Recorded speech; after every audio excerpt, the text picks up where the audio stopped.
Three. Welcome to the iRacers Lounge. I am your host, Mike Ellis. iRacers Lounge is a podcast for the iRacer where we talk all things iRacing in a casual setting.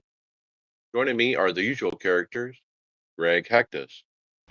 What's up, everybody? Hey, Brad Wren. It's IMSA week at VIR. I'm a happy guy. It's Daytona week. David Hall. All right, guys, I'm giving you my 2-week notice. What? Well, in 2 weeks, we'll be at the show. Episode 500. William Westbrook. Yeah, I gotta say that freaked you out for a second. I was gonna say there was That's some happened bad before. Let's not do that again. That's happened before. William Westbrook. Good evening, everybody. Boy, do we have a long show for you tonight. On today's show, we do dive into the 2025 Season 4 development blog. Find out what sim racing program has returned. There's a new 7-timer in the eNASCAR Coke Series. Show you how to find out more about season standings. Get more info about SimLab's new wheelbase. Help you if you can't find a place for your sim rig. Has Moza dropped a bomb on the competition? And a surprise announcement with only 2 weeks before the Sim Gaming Expo. That's right, Mike. And remember that you can follow along with us on your PC or your mobile device in real time as you listen to the show and see for yourself all of the great topics and products we'll discuss by visiting iRacersLounge.com. Select the show notes. We hope to see you there. All right, we hear it all the time. iRacing is a sim, not a game. Unless, Greg. They want to go arcade racing, I guess. iRacing put a video out the other day of a teaser trailer, I guess, of iRacing Arcade, and it's just a quick video of a Porsche car backing off of a trailer, and just showing some quick runnings of the thing. It's in collaboration with Original Fire Games, which I guess Brad and I were talking. I hadn't looked into it completely, but Brad confirmed with me here that it's going to be like another popular game that's on Steam is Circuit Superstars, or with them. It's basically a top-down racer, but it's kind of like at the 45-degree angle top-down. It's not total top-down. It's kind of a cool way of racing. This game I have many hours in on a handheld, which is really cool. It's really fun to play that way. The nice thing about that one was how many different that game had all the different disciplines, whereas it looks like iRacing is going to follow the same exact thing, and it looks like it's going to be a pretty cool collaboration and kind of just maybe another revenue place for people to have something to relax and has the iRacing name to it. So this reminds me of Lego Racers mixed with Mario Kart. Imagine that, but with iRacing physics underneath it. This looks like fun actually to me, because just the look of the car, and it's a very child look to it, like childlike look, or cartoonish look. It's not like a realistic look. And man, racing is racing, right? I think it's just there's another avenue for them to generate some more revenue and put their name out there, right? Too, it's a nice. If people aren't looking for something crazy, at least this might get the person. Oh, I guess see iRacing Arcade on Steam. Steam's pretty popular with these type of things, and okay, you get to drive some of the different cars they're talking about. They're going to have officially licensed vehicles like the Porsche 911 3 Cup car, and then they're going to have tracks like Imola and things like that. So I think it'll be really cool once, do they start adding all the tracks that iRacing has? Do they add the cars that they have? Like, it'll be really cool. So look, from a business standpoint, I love it. I mean, the marketing guy is like, okay, we want iRacing to be synonymous with any kind of online racing. Let's get that NASCAR license. Let's do NASCAR 2025. Let's get the IndyCar license. Let's do this. Let's do that. let's put out an arcade game. Remember, they bought up all these different game manufacturers or game developers. One of them was called Fire, and Fire Games is the one who actually built this in conjunction with iRacing. So this is an output of that, that money they spent all at once when they bought, 3 or 4 different studios. And it definitely opens up to a broader audience, just like the console game does. Well, I think it's brand name. It'll drive brand name. Look at the logo, iRacing, prominent and center. And in fact, it takes the original iRacing logo and like I said, almost puts a cartoonish spin on it. I think it's brilliant. It's the big-headed, small body character type things. Yeah. Well, if it draws people from this, then pushes them to NASCAR 25, and then eventually to the actual iRacing service. I mean, I think it's a good deal. What about the guys that we want to leave iRacing for NASCAR 25? Some of them probably need to go to this. Some of them can't handle this either. Probably that either. Well, that's the new penalty system. You have to go Oh, that would be down to the hilarious. arcade. You've been demoted to iRacing Arcade. 2 week Keep rolling. sentence. Yeah, the next thing we have is a tight SOF split. And I'm actually not overly impressed by this because this is not that high. I've seen top splits with a lot higher I rating, but the average I rating for the NASCAR truck playoff grid is 4272. And you look at the list, and I mean, I can see 2 or 3 guys that I know I've seen in iRacing myself. Ty Majeski's on there. Who's bringing Raja that number Cruz. down though? Ty Majeski's like a 9,000, isn't he? I was gonna say he's probably carrying most of it. Right, you got some high numbers there. Raja Caruth, Caden Honeycutt, they're heavy hitters. So It's who is bringing it down then? Yeah, I think that's what you asked, isn't it? Yeah. well, looking at some of the comments, one of them was run NIS and it'll go down by at least 1,000. Well, what it is, folks, is Fox put up a list of the 10 drivers in the playoff grid for their NASCAR Truck Series, the actual race NASCAR Truck Series. And then, of course, every one of them has an I rating. And so that's where the average comes from. They don't post what each one of those I ratings are here in the thing. They just give the point standings.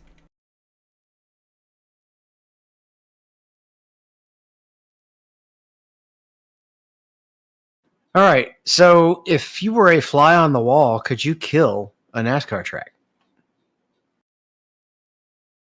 What's the joke? I don't get it. The largest NASCAR track ever killed by a fly.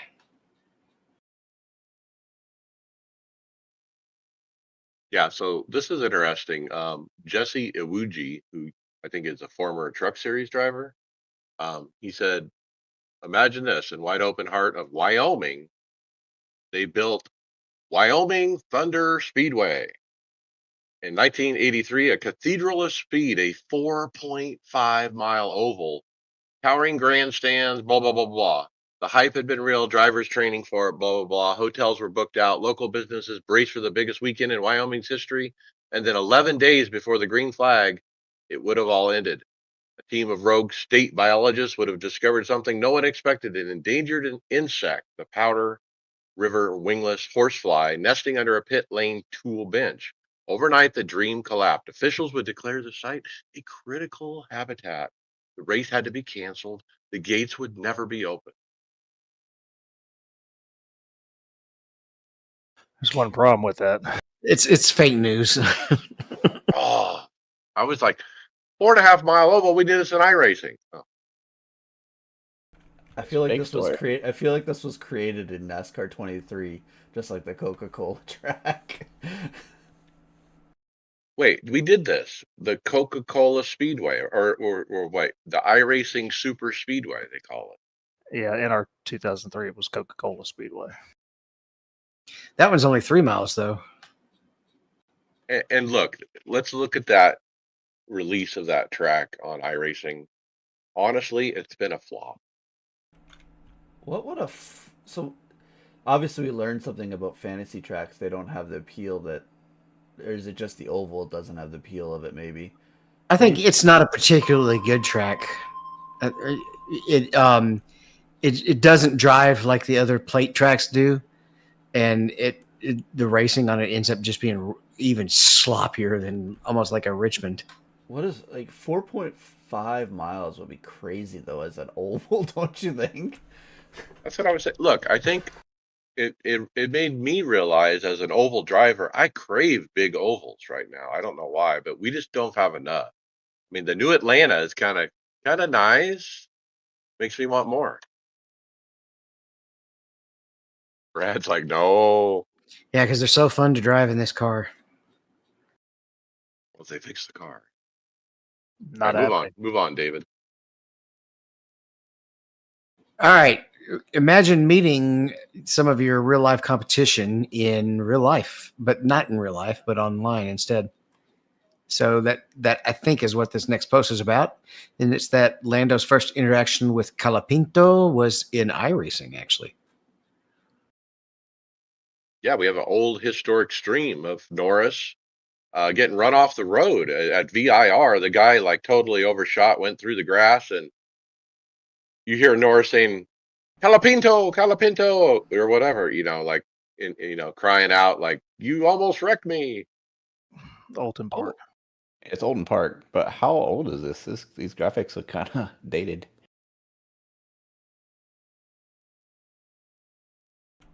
Could just be stream quality too.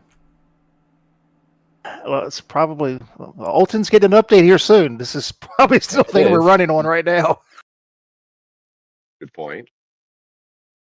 But funny, two Formula One drivers, in current day meeting up on iRacing, several years ago. All right. So we thought we had a short script till this one came up. Am I right, Brad? Yep. So I guess early this afternoon, Greg Hill dropped the season 4 development blog. I've been thinking about this the last week. I was like, we ought to be getting close to hearing something, and hadn't heard anything. So, well, here we go. So we got a bunch to cover tonight. We got 3 new cars coming. You're going to have the Aston Martin Vantage GT3. You're going to have the Ford Mustang GT4, and going to have the Indy NXT car coming as well. So quite surprised it took this long to get the Aston. We had seen I think the last development blog, we'd seen pictures of the GT4 Mustang in the background, so everybody was assuming that was coming as well. So just from a car standpoint, I'm happy. Yeah, IndyCar feeder series is like really there now. It's like I can actually go up in order on like an American feeder series. Is that GT4 Mustang? Is that what would run in the was that the Continental Cup or whatever they run it in? Michelin pilot. Yes. Yeah. Okay. So my guess is that probably we'll end up getting the Mustang Challenge at some point too, to replace the old F500. I think. Yeah. One of the oldest cars there is on here. So some quick highlights, and then we'll dig into it. Got world-renowned new track, several track rescans, refreshes, the final third of the NASCAR refresh project, a significant car class physics overhaul. You get powerful new features for VR users like David. You get expanded and improved AI features, significant step forward in improving iRacing's global reach and international support. And we're going to get the new UI. I'll knock the VR thing out really quick. It's actually just adding eye tracking, which I would have to have the Ultimate or the Ultra to have that. My VR does not have eye tracking. What it does is it uses the fixed foveated rendering or the quad view, which is what it's also called, where the center of the view is at higher resolution and the edge of the view is at a lower resolution because it's your peripheral vision. Well, the quad view will track your eye if you have a VR that tracks your eye now. Nice. The GT4, the whole class is getting an overhaul. So upgrades to TC, ABS, and whatnot, dampers, engine torque, brakes, inertia, everything. So The gist of it is going to have quicker straight line speed but slower cornering speed. So said that lap times expected to improve by about half a second to a second, which should get us closer to real world uh, levels. I love it. I love that they're not just concerned about the overall lap time being close to real world. They're concerned about, do we match up in the corner speed? Do we match up on the straightaway speed? Let's get that balanced. Let's get it right. And I love that they're trying to make it right. I think they're going to be very careful with that type of thing after the GTP fiasco. So hopefully we won't see anything like that coming out in the future. Well, speaking of, William, we got the hybrid update. They completed a fundamental overhaul, integrating the hybrid system into their power unit code structure. Yeah, so I thought they delayed this, and I'm pretty sure I remember reading they delayed it so they could get it in the IndyCar as well since it was new, but the IndyCar's not getting it in this update and probably the next one. Yeah, so the GTP and hypercar class will seamlessly blend the internal combustion engine and electronic drive to match the maximum allowable power output at all times. In addition, the Ferrari will only have electric drive at certain traveling speeds that match the real world. And then it says the Mercedes W12 and W13 cars will see modest refresh, and the LMP1s are planning. Your mic stopped working. Hello? I can hear. Okay. Yeah, it'll say the LMP1 cars will have a larger refresh aimed at improving drivability at a later date. So it's fixed, right? That's curious that they're actually working on the LMP1 cars because they're not really being used anymore. I'm wondering They're if that's fixing everything with the hybrid, I think. Like it's a full integration into the power unit, so yeah. it'll be interesting. I would love to have a little bit more control over the hybrid unit because pretty much now you just usually run balanced, or you might switch it to attack for the last two laps, or for some reason the Cadillac it was kind of underpowered at Daytona, and you could run it on attack the whole time. I would love to be able to say use it more out of the like in the infield, or use it more in the out on the banking. Have like we could do with the LMPs. Oh, it's supposed to be pretty close to matching real world now, so we'll have to test it out in a few weeks and see how good they did with it. I don't know if if in the real world the guys have more control over where it deploys, because in the real world you're only allowed a certain amount of power expenditure in Right. your fuel tank. You have a virtual fuel tank, and whether your real fuel tank is out of fuel or not, it tracks how much energy you spend electrically and fuel wise. Tracks, Mexico City. And like Brad said, Olton Park is getting a refresh as far as artwork, not a rescan. But so the artwork ones are Daytona, Coda, Watkins Glen, Chicago Street, Texas. Rescan, now this kind of surprised me. Worldwide Tech Raceway, Charlotte, partial Roval rescan, North Wilkesboro, Sonoma, Rockingham Speedway. So Charlotte's probably just the rescan for the reconfiguration. They probably didn't go out and scan the whole oval. They probably just scanned the new layout. So we'll get the new chicane. Are we going to get two versions of North Wilkesboro? What do you think? I mean, we'll keep the old one and there'll be a second one, or are they going to merge? I think so. I They think should they never will. get rid of it. I don't think they should ever get rid of the what got them into this doing this like going after some of these older track stuff. Like that's what brought everybody together with the North Wilkesboro, right? Well, it's much different now, right, Brad? Yeah, I mean it was. Yeah, I mean it's all new asphalt. So I want to say that when they had talked about this, that there was some discussion about hanging on to that. I mean, I know the last update, there was all kind of complaints because of they were going to retire some of the older tracks just because of the switch to eventually go into the new lighting model and all that. But I don't know. I would hope they would hang on to that, but we'll see. Yeah, well, I think we came to an agreement for the last time we were talking about this, that it may not be necessary to save every legacy track, but something like this has a historical significance even within iRacing. That track's history is now linked to iRacing. Well, what about also the fact that, we have the 87 cars that would run, that brings back memories for that car there. And then also, you got the new Gen 4s too, right? Yeah, but they're not going to keep every old track. No, but I like I said, at least that one you could justify it on the schedule always because people would run it for those Gen 4s and 87s, right? Yeah. Just like they'd run Legacy Daytona for the same reason. What do you think of the new Sim UI? It just looks like a reskin. Look, he really says, "Hey, we want to make sure all the functionality of the old UI is in the new UI."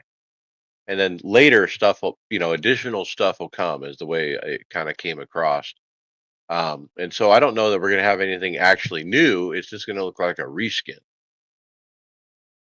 Yeah, I mean, I think there's gonna be there's more. It looks like, drop downs and clickable stuff as opposed to where everything was kind of on one page. There's going to be some of that. I mean, Is that better or worse? I don't know. I mean, yeah.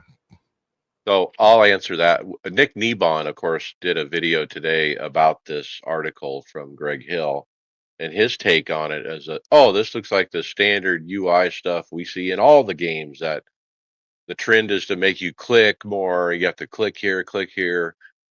It's not all, like David said, in one page, and it looks kind of generic, and so he wasn't a fan.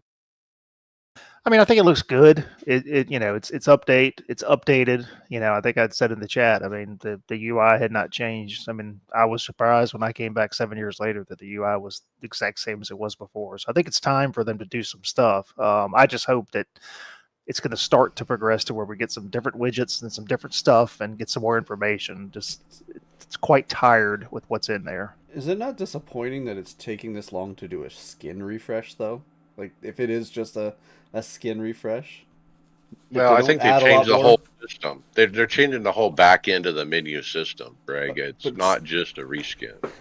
Okay, but if there are some the same kind of features, it's gonna kind of. Well, they're replicating everything. Is what they're doing. They're replicating everything the old one had as a starting point. There's a couple of new things though. On Alt K, when you're trying to replace your stuff now, instead of having to change it in in an INI file, you'll be able to enable or disable all movable elements, so you can find that thing that's never showing up unless it's active. So you don't have to change that in a text file anymore. You'll be able to adjust the virtual mirror size. I don't know if I want to make mine smaller or not because I'm in VR. Yeah, it's gigantic, and I'm accustomed to it now. But that's all we've done is we've taken stuff from the INI. Now we put it into the UI. That's nothing new. Yep. Well, I thought it was funny how Nick was complaining about the real world clock, because he's like, you got a phone, not if you're in VR. Okay. Yeah. However, I have the real world clock in JRT already. So I've already had that taken care of myself. If you're in VR, you don't need to be looking at your phone to figure out if it's time, it's about time to go for the race or if it's time for it to open. I think the thing that bothers me, and Mike, I know you were trying to say there's things there, but we have all these third-party apps that have really great stuff, and if they don't add anything that's kind of like groundbreaking, like why can't we have why does the radar system have to look like a fuzzy thing? Like, it's kind of, why do we have to have something that looks not like from the 1980s? Yeah. Why do we have to have, you can have live tire temperatures for certain things. You can have, on certain cars, you can have more accurate data for some of the stuff in these UIs, but they just don't have it. And like, what did Tony say? Can we get a track map from the actual sim? Yeah, we asked in the chat, what does everybody want from this new UI? And I said, well, in the relative, I want to see IR, SR, and I want to see the nationality flag. Which you can get all that in Race Labs. And I mean, some of the stuff you get in Race Labs is nice. I mean, you get You can know how many laps the person, has been on the track, if they're just coming out, if they're, what their if they've changed tires or in all. I mean, there's so much information between Race Labs, JRT that again, it shouldn't take a third party to do all this stuff. If they can do it, why can't iRacing do it? Because the third parties are already doing such a good job at it. It's almost an if it ain't broke, don't fix it kind of thing. Yeah, I'd rather have it localized. Well, the worst part is it's taking up resources, and eventually the way that iRacing is going, maybe the resources, sometimes people were fighting with resource space. So if you got more apps open, you could have a problem. Yeah, but everything they add into iRacing is gonna bump that up as well. So I like the third party apps. I like that you have it a little bit more open and creative instead of trapped in the iRacing corporate culture. It allows for more creativity, and that's one of the reasons some better things can happen, because it's not all contained in one corporation. Yeah, they're going to compress textures, and that'll help with performance, something along those lines. The other thing I saw was kind of neat was a new tree renderer, and they show like an old picture of the tree and then a new picture. And it's like, wow, it's like day and night difference. Shadows. Trees don't cast any shadows currently. Isn't that something that's coming with the new graphics engine, the completely new graphics engine, not the current one? Yeah, that's future. Yeah, he's talking about the new. He's showing us a peek of what's coming, kind of thing. Tires and physics, that's ongoing. I mean, we know that. He kind of talks to that a little bit. Career mode. What about the race control? I mean, he kind of alludes to changes coming, and he even says at some point here, guys, the choose cone is coming, and multi-class restarts. Yeah, I wish they could do some hot fixes like Band-Aids instead of doing it all at once. But I guess it's better than nothing. Yeah, they've been talking about this for a long time now, but I think this is the first time they've actually mentioned specifics on it as far as multi-class starts and choose cone. So hopefully it's getting sooner, but unfortunately it still sounds like it's multiple seasons away. Right, so they announce it here and like hashtag soon, right, William? This is where the hashtag soon starts, and what does that mean? 5, 6 seasons from now, maybe, or hopefully not. I will say this: it's going to be interesting getting the choose cone to work when they have the cautions going by so quick you can't get anything done or get lined up correctly as it is to begin with. So I hope they take a step back and let the cautions be a little bit longer because we're already having these caution fests, and just getting it lined up and re-racking it, people are not learning their lessons. So make them pace longer. I disagree. We shouldn't have any more caution laps than NASCAR does. We don't. That's the constant issue. Is it's literally they're quickie yellows every time, and you cannot get lined up properly afterwards.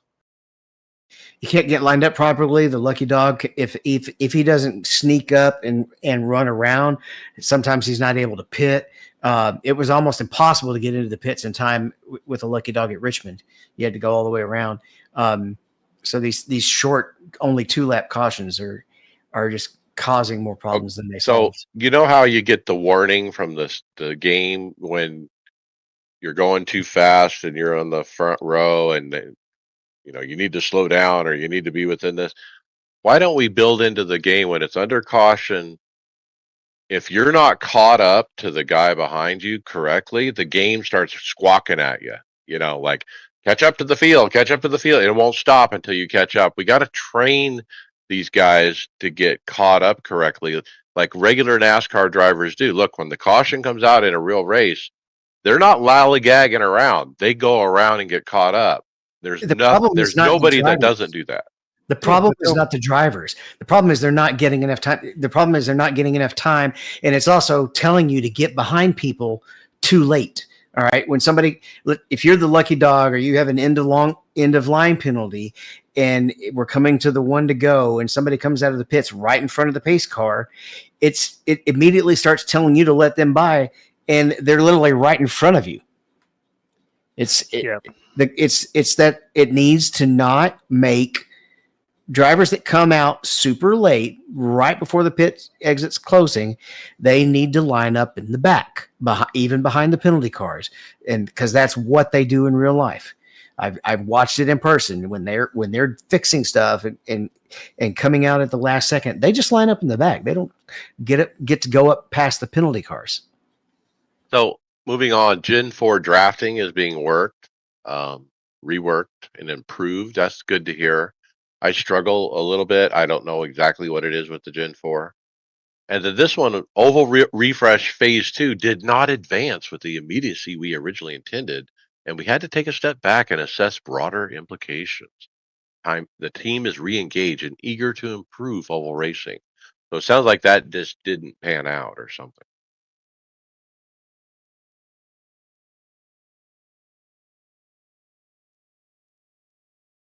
What else? Any other honorable mentions, guys, before we move on?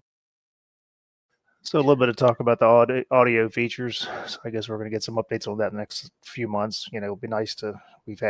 There's been talk about reverb and all that, so it'll be nice to see that completely redone because it's somewhat canned right now, and I know the plan is to move it to where it's not canned. It's actually, you know, it's physics based.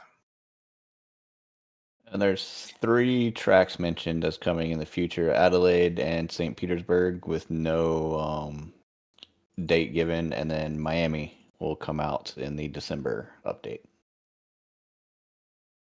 And a car, the FIA Cross car, looks like a small dune buggy dirt.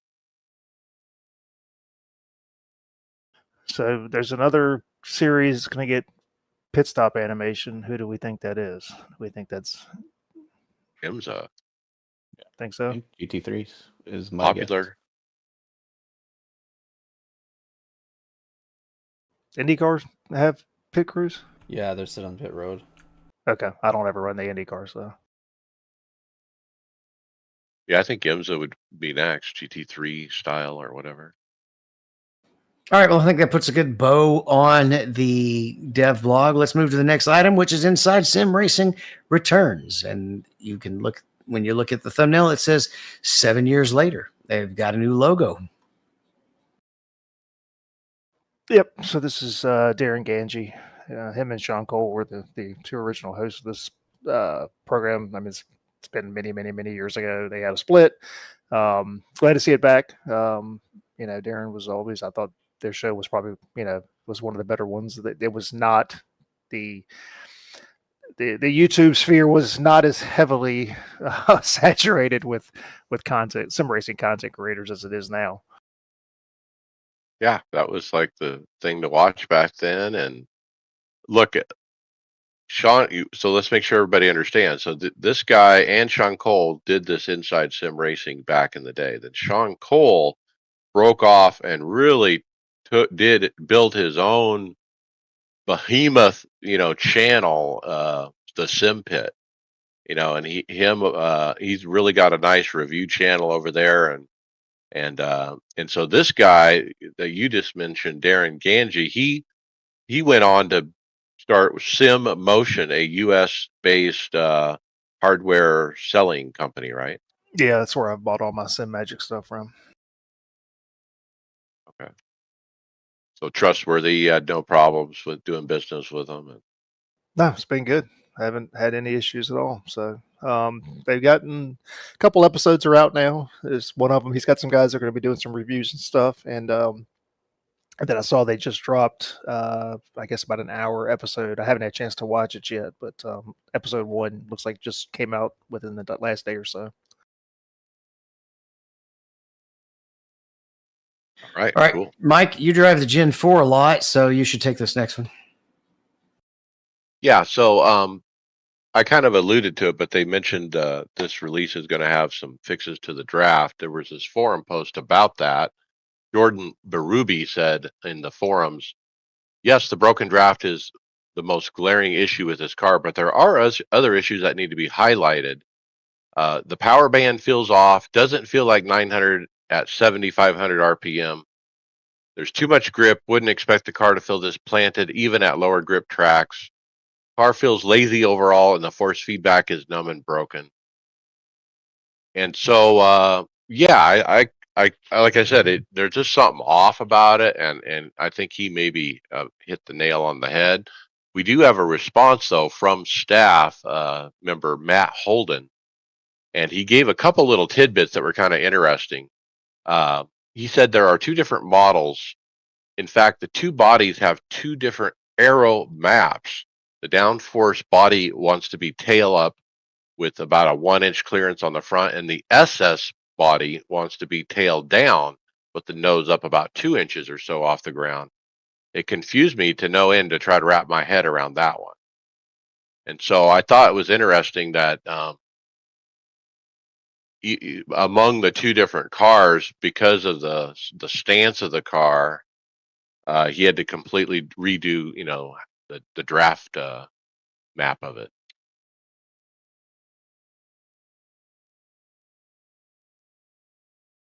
But look, you got to remember, this is the Twisted Sister, as they called it, right? It's a chassis that got a kind of a twist in it to make it, give side force and all that. But like the right rear quarter panel, like sticks out farther than the left when you look at the back of it. It's crazy. Yeah, that was side force. Then the left front fender was flared out to plant the left front tire to get it to turn. Excited to see what they change. So. All right, next up we have a question about the Summit Point Oval. This is actually on Reddit, and it's a guy asking about why the oval config for Summit Point only shows up on the test drive servers. And a quick glance of the reply says that there's a couple of places where they only have configurations available during test drive. I haven't seen this in test drive before. Well, this Reddit post is 3 years old, so that may be maybe some of the reason why. I think the consensus is it's on that the configurations are test drive only are just not suitable for actual racing, so that's why they leave them in test drive. They might have gotten scanned at the time, but they don't want to put them into circulation. And I think it's at a lot of the rookie series tracks like Summit Point or Olden Park or that type. Yeah, DJ did a video on this, and I remember him talking about the Summit Point Oval, because I don't know, you used to be able to, you could get to it from the track, maybe, I don't remember. You can't now. I've tried.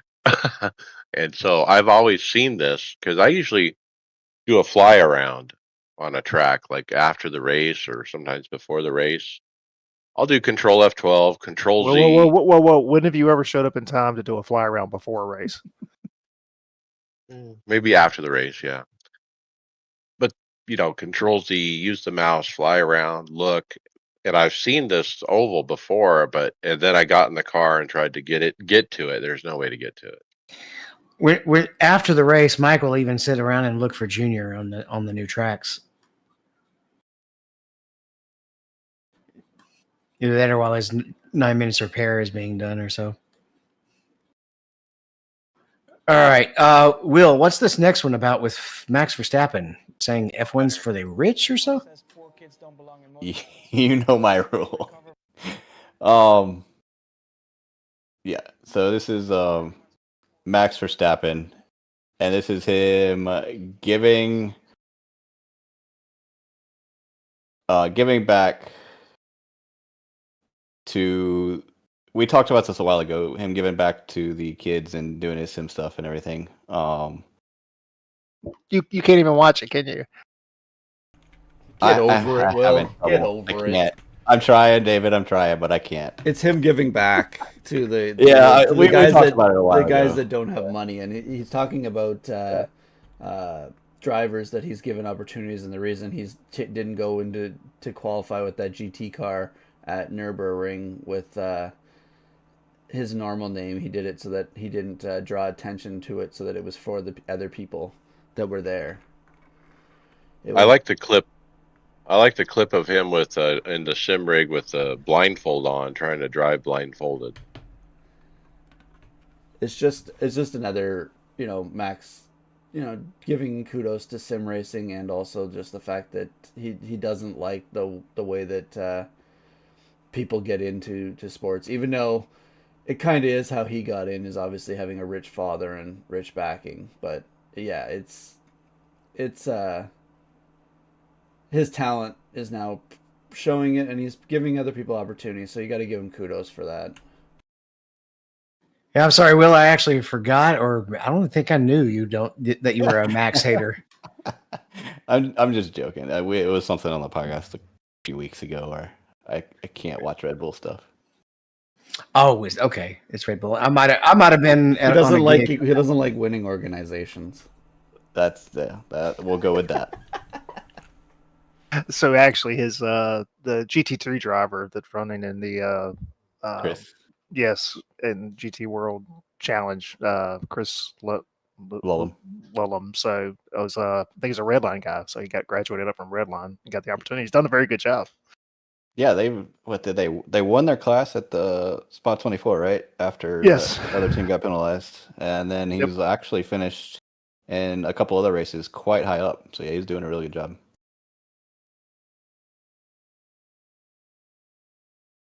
All right. This next site, I think, is going to be one of Mike's favorite sites, iRacing Season Tracker. Actually, I threw this up here. I ran across this on the forums. So this is Klaus Andres. Says, hello, hey, fellow sim racers. As a passionate, they're not particularly fast sim racer and hobby programmer, I've spent the past few weeks exploring the iRacing data API. He said one thing that always bothered him was how unclear the season standings can be. So he's taken some time to work through a program. He's got a website that's actually pretty cool. You put in your it's called iRacing Season Standings. You go in and you put in your either your member name or your ID. It'll take a few minutes to generate all your information, but like I've got a screenshot here of mine. There's 5 that I've had starts in this season, so it's grabbing all that data. It's pretty neat. I mean, it'll go through from just gives you the comprehensive dashboard. You see all your details, weekly points, and all that stuff. But then you can get into some other stuff as far as it's I'm trying to think what it said. I read through the whole list, but it's pretty neat. This is one of those things that this ought to be in the UI. I ought to be able to look at something other than 1 week at a time. But nope. So kudos to him. Somebody else has done iRacing's job. So Brad, did you run it with the projection thing checked? Yes. Okay, so I did the basic thing and it spit out a lot of cool information, like you said. I turned the projection on and this thing's been running for like 20 minutes trying to get my thing. So what value did that add? What was that for? It's looking, I think, to try to. I guess it's doing a little bit more predicting to give you an idea as far as where you're going to maybe finish or where you are as all the groups and stuff. Like I said, I ran it this morning and just kind of looked at it a little bit. I have not done a deep dive on it, but it was just kind of neat to see, all your starts, all that stuff really easily seen. Again, it's just, I like to go back and look at my seasons, and then if I have to track stuff on a spreadsheet because it's too difficult to go back and go, how many points did I score in week 3? Oh, I got to go all the way back to week 3, click through and try to figure out what I did. And I mean, this is the stuff that's just makes it easy. So, look, I want one stat. I want how many official races have I won in my career? Without doing math, I want that number. There's not a place anywhere even on the third-party sites I can't find it.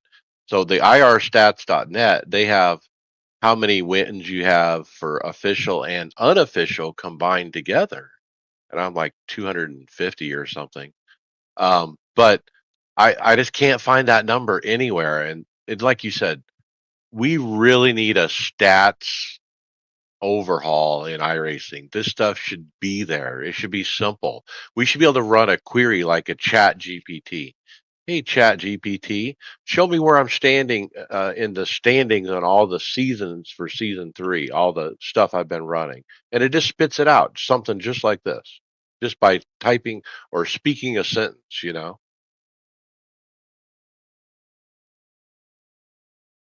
I found a possible flaw in the site, though it looks really nice. It's pulling all my season 1 stuff now, and it's taken forever. But you can't include the projection for season 1, even though in NIS season 1 is still going on. So it doesn't. It's not trained to handle series like the NIS. I think right now we'll find out when it finishes, but it at least can't project NIS. Yeah, it's not grabbing. Yeah, of the 5 that it grabbed for me, it did not grab NIS. But so I guess it's just doing the quarterly ones. I didn't even pick up on that. I was looking at my IMSA stats.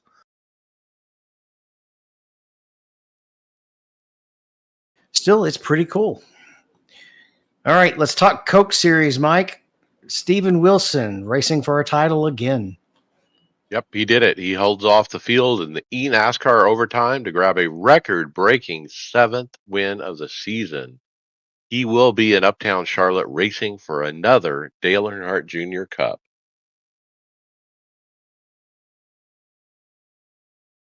He held him off. He had to do a late restart. I didn't get to see the race, but yeah, congratulations to him.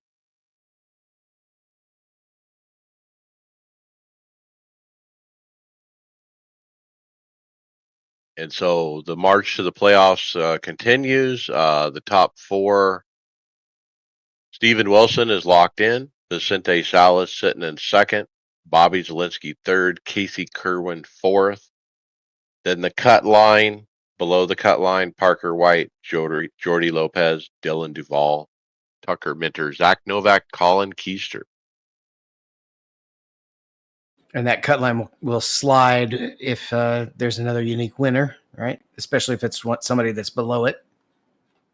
There's also a team standings, which is, I guess, the combination of 2 cars. Inspire Motorsports is leading that one right now. Channel 199 Sim Racing is 50 points behind. How many more races do they have before the final? I was going to guess 3 or 2 more. I think they're doing it like this. They're is trying to get it done round. early. Yeah, the schedule gets done early this year. Yep, you got Texas and then Phoenix. So 2 weeks. The second is Texas and the 16th is Phoenix. So yeah, so one guy's going to get in. I guess technically one guy could get in on points. You could end up with 3 different winners. So a minimum of 1 guy. Yeah, minimum points. of 1. That's interesting. I just, Parker White. And so he's sitting right now out, and think about how good of a season he's had.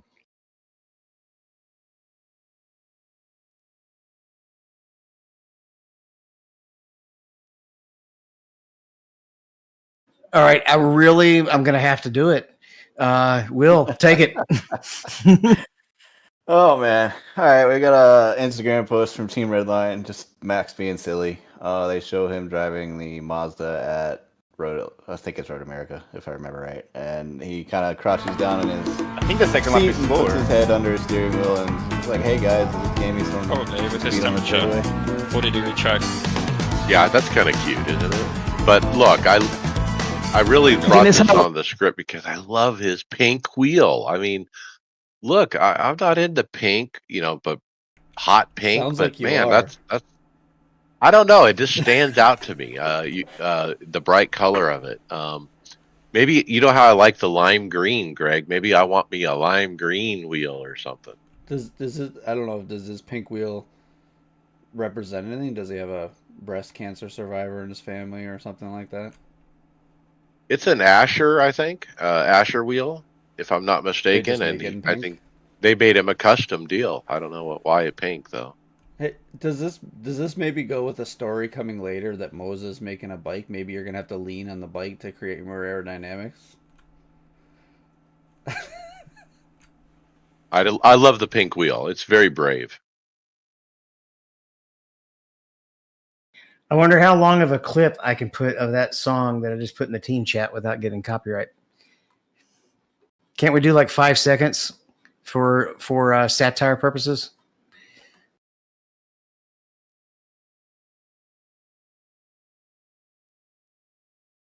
If you hear it in this section, you'll know that I was able to do it. I'll see what ChatGTP thinks. All right. This next question is how to control your flight. This is actually a YouTube short, and secret to essentially nail it's your you first- use your brakes and your gas. And it's because of conservation of momentum. When you're in the air, your tires are a gyroscope.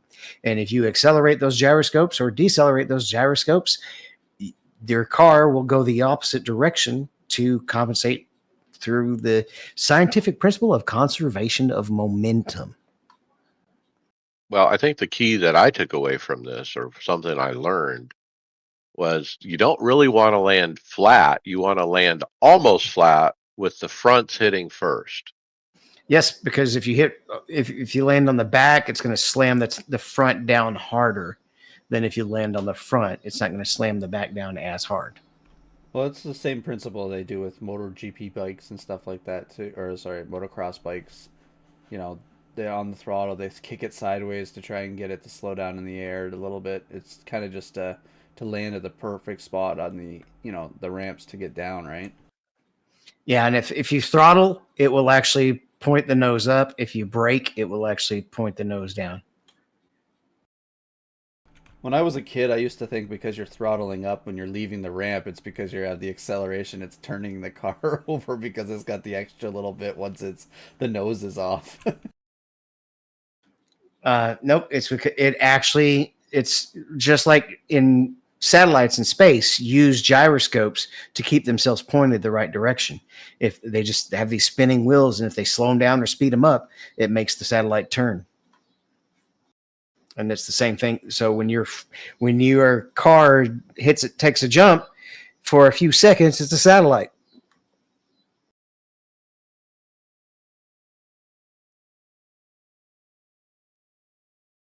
All right. One place where we don't usually see jumps is Salem Speedway, and they're basically have a campaign now to get iRacing to come scan them. And I'm curious about this because I guess iRacing has to turn certain tracks down, but I'd love to hear what Junior thinks of this option. It's usually the other way around, isn't it? iRacing begging the tracks to do it. Why is it this way? And why would iRacing say no? I bet you there's a lot of small tracks out there that would love to get on iRacing to increase. So there's probably tracks that iRacing has to beg, but it goes the other direction too. There's probably tracks that out there that are very, very small, very local that would be like, yeah, come pick me. iRacing probably has to justify the cost, right? Like, so maybe they've been ignoring something like this, maybe because they don't see the return, maybe. Isn't Salem on the ARCA schedule? Probably.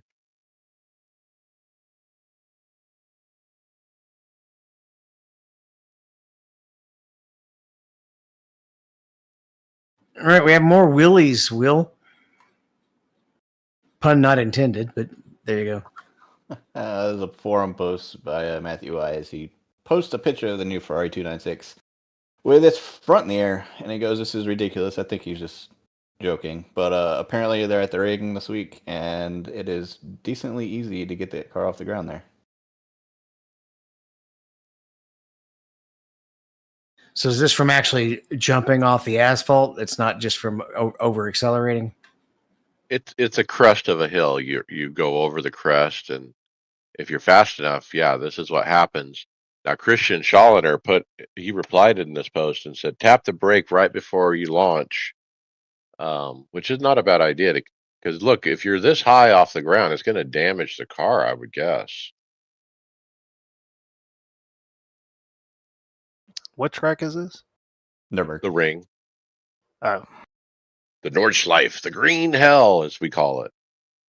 And the GT3 is just about usually the fastest class that's considered safe there, right? It's really too fast for this track, in my opinion. There's a reason F1 doesn't race there anymore, and it's because there's no runoff and it's really narrow. Yeah, I'm guessing that Floodplatz is just a section of the track. That's the name of the corner, right? Every corner has a name on that, and there's no way I'll ever remember those.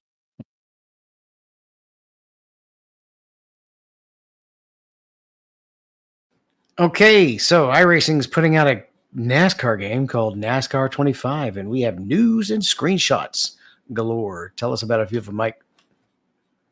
Yeah, Casey Kerwin said he got the pleasure to try it out last week, and it's really nice to drive. The game looks and sounds really good. However, honestly, could feel a lot of the iRacing influence in the tracks and how the cars drove. So cool. And then NASCAR putting out, screenshots of what some of the gameplay looks like, or pictures of the cars on track, kind of thing. A picture of the pavement. You can see the cracks and everything, and you can tell it's kind of got that laser scan look, and uh, yeah, it looks good. Need to fix the mapping on the forward left front quarter panel. It's horrible. Well, it is a Ford. Yeah, but it's a template issue. So, what's going to make the cover, guys? Anyone can predict who's going to be on the cover? Is it going to be William Byron? It's going to be the 24 car. That's the car that went by on their quick clip, was it not? At Bristol? I just have this feeling it's William Byron. I don't know why. But Or do they put the champion of Joey on it from last year? So what has NASCAR done in the past? Do you guys remember? I don't. For the cover? They usually All put right. like what's hot at the time. So do they put SVG on it then? I would like it.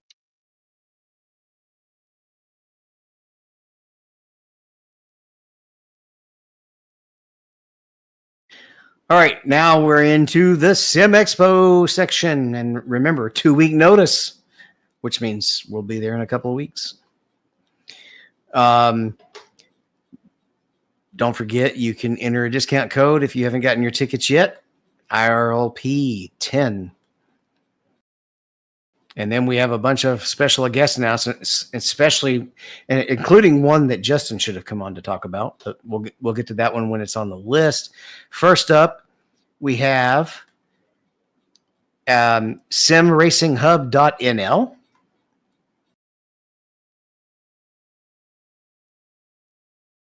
So this is a Netherlands-based site, I guess. It's Wilco. Yeah, I'm not even going to try to say his last name. Verhaag.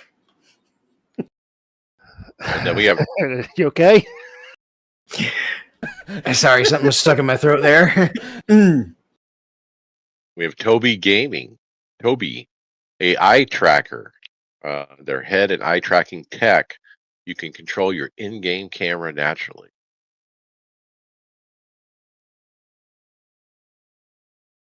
And then the big one, Tony Kanon, will be at the SimiCube booth.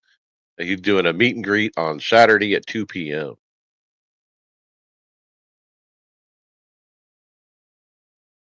There's going to be a fastest lap thing where Tony will set a lap in the morning, and the closest to his time or the fastest lap of the day will win some TK merch and so forth. It'd be cool if we did it at Indy instead of a road course, because everything is going to be so road course centric.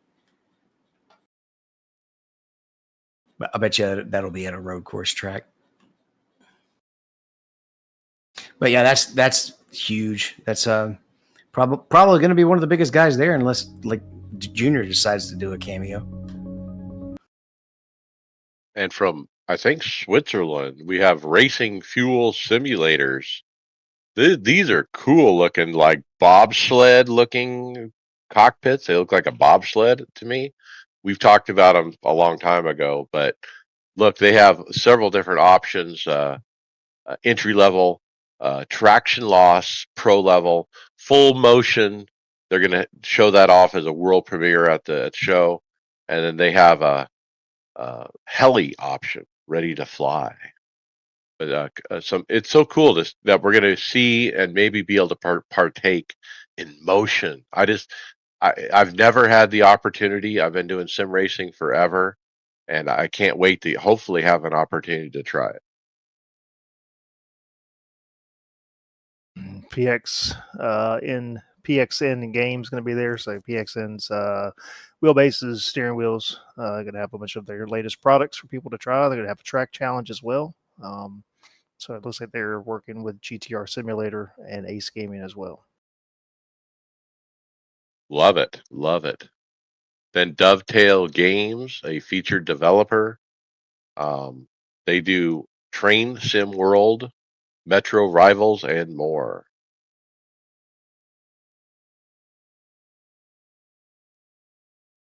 Jawa. Their exhibitor spotlight co-exhibiting with built PCs. Jawa does buy and sell high performance PCs and sim racing gear at Build with Jawa, a trusted marketplace with vetted sellers. Just had a thought. We are just 2 weeks from the exhibit, and we're having an explosion of sign-ins. What are these guys' airplane tickets going to be like with this shorter notice?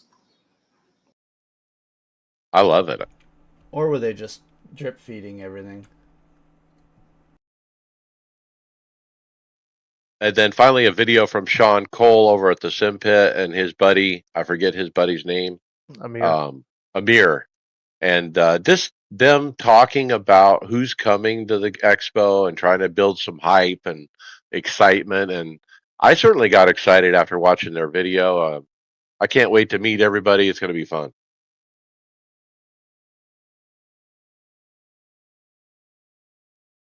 All right, we have a lot. Go ahead.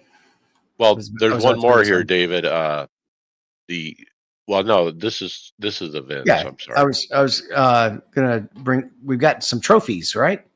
So a lot of us are MPI wheel fans. I know. Don't you have an MPI wheel, Mike? Yep, Brad. Yeah. So I know Tom does as well. So this is a trophy that has I guess a miniature of an MPI wheel on it as a part of the design. Yeah, they posted up the virtual dirt is about to get real. So MPI is proud to partner with the VLR Dirt Sim Racing Series for the biggest dirt late model sim racing event ever, paying out $7,000. They're bringing the hardware, as David described, a couple of wheels, presented as a trophy. Pretty cool.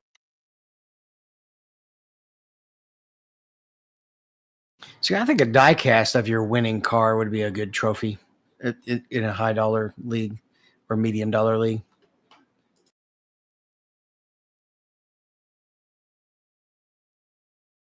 All right, now we do have events. Let's start with Crandon, Brad. Yep, so this has been going on all week. This is the Crandon special event. They've been doing the all of the sessions each night this week, and I think the final is going to be this weekend. So this rolls up right into things that you can watch this week. So this is part of the weekly tune-in series. All these will be being covered each night. Then special events again is Crandon.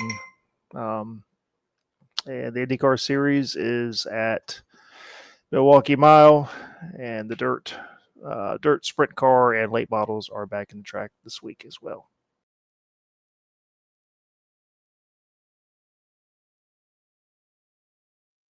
All right.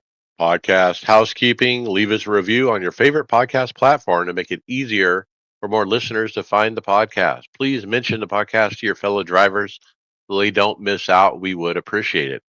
Check out Discord and get involved in the discussion. Man, Discord is popping this week with all the new hardware stuff. Get involved, guys. And then, of course, our show notes, iRacersLounge.com, a plethora of links to everything we talk about. We are in regular rotation at Performance Motorsports Network. And don't forget our merchandise at iRacersLounge.shop. All right, it looks like an almost all Team Tifosi podium this time in fantasy, right, Brad? Yeah. So Cup Series rolled into Richmond this past week, and looks like Bobby Jonas took the win with 182 points, followed by Fat Boy in 1990, Tyler Williams. Tied for third was Twisted Spirit, and then I Race Too Slow And fifth was Mackenzie Stevens. So yeah, what do we got? Three out of the top five. We're all team guys. So congrats. I realized 5 minutes after the race started that I did not set my lineup. I was not happy. Ooh, too late. What about Austin Dillon, man? Real happy for him. I mean, I think this really, what do you think of his career before he won Richmond this year and last year? It wasn't where it needed to be, and now that he's got those 2 wins kind of behind him, I think he's a notch higher than he used to be. Kudos for him. He's got some large wins, but I mean, RCR just has not. They have not been performing very well over the last few years. But I wasn't surprised. I mean, he had Recky Stenhouse not dumped Priest last year. That race would have ended, and Dylan would have run away with it just like he did this year. So I'm just glad to see it wasn't controversy and all that stuff that we had last year. But he's. I mean, I hate to say it, but they'll be out in the first round. So he's 28th in points. That they don't have a whole lot of speed. Yeah, but with Richmond, there was some tire fall off, as Denny Hamlin documented on his podcast, which made the racing a little bit compelling.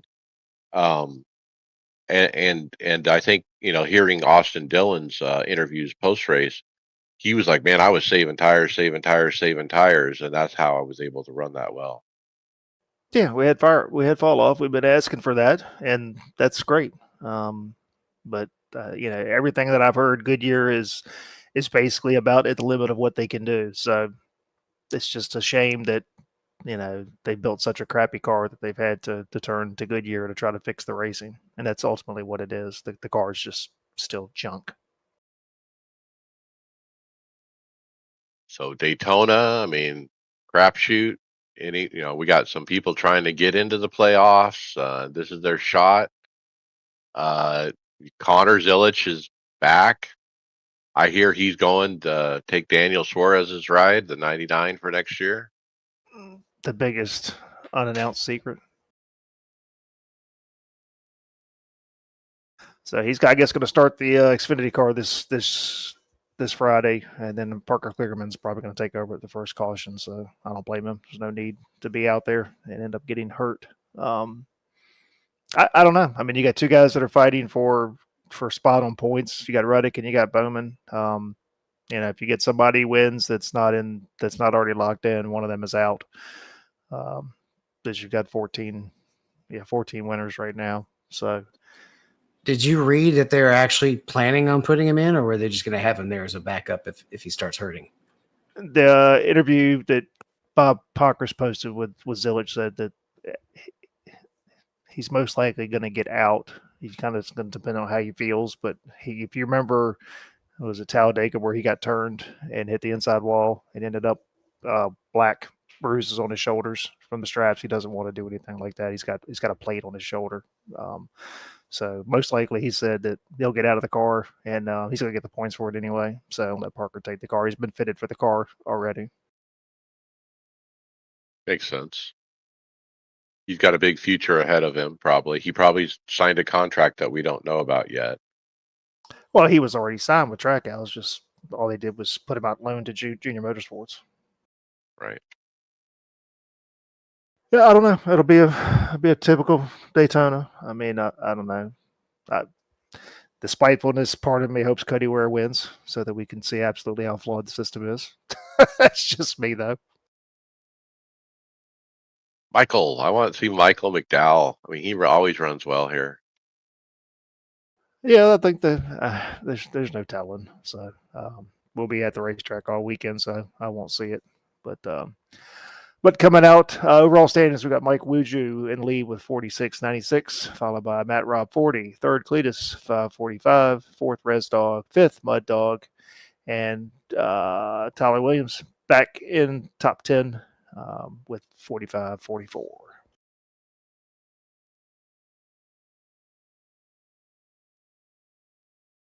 All right, the first hardware option we have comes from Random Call Sign. And the question is, do expensive pedals make you faster? We see this debate all the time. He did some semi-scientific research and did a good job of pointing out where correlation is not causation. The biggest thing he pointed out is that muscle memory is a lot more valuable than anything else because he's faster in his pedals than the active pedal or the Fanatec's.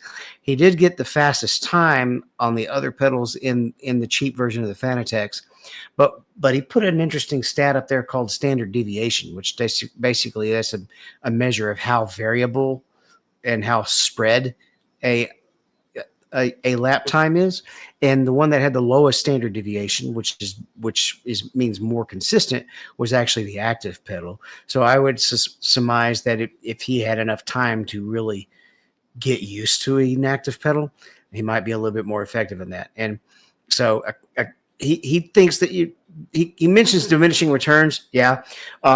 You're not going to get as much out of jumping from really bad equipment to medium equipment to really good equipment.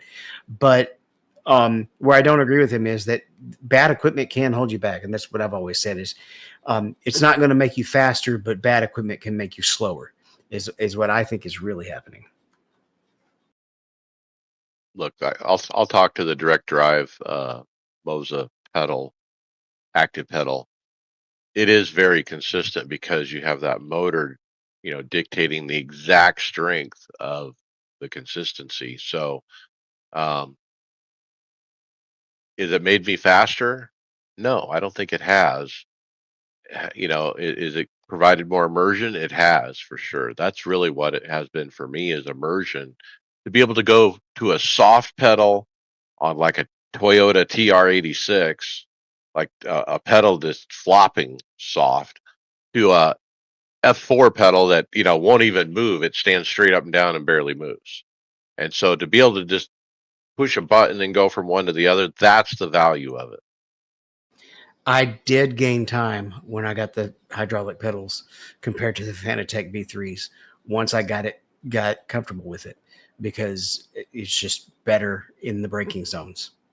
So that made a difference for me going from the cheaper load cell to a high dollar hydraulic.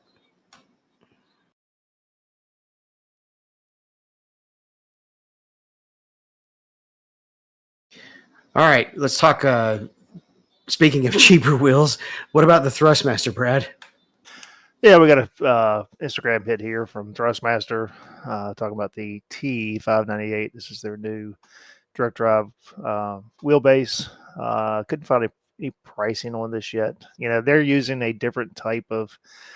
It's the Axle Flux motor. We talked about them, months and months ago when they first came out. 600 for the package. Okay. A different type of, I guess, direct drive compared to what most of them are using. So it's a 5 Newton meter wheelbase. The ecosystem is it's completely proprietary. You're not going to be using third party rims on this, but they have a somewhat okay offering of rims. I'm just not a huge Thrustmaster fan. 600. It's going to be the wheelbase, steer wheel. The pedals look pretty. Pedals look absolutely rock bottom. Yeah. Definitely entry level. So, again, if you're somebody who's PC and Xbox, then that's what you got to do. Your offerings are limited to some degree when it comes to a console. Yeah, I would bet money that nobody that is an active listener of our show is going to be buying this. Somebody that gets this is going to be somebody who hasn't been exposed to any coverage of any of the hardware, and is just going to basically look at what you could just about get off a Walmart or Target shelf. It is going to be the ones grabbing something like this. Yeah, the only reason you buy this is if you absolutely need the Xbox compatibility. Otherwise, there's no way you can recommend this over a Moza R5 that you can go pick up off the shelf at Best Buy right now for $400. Just no reason.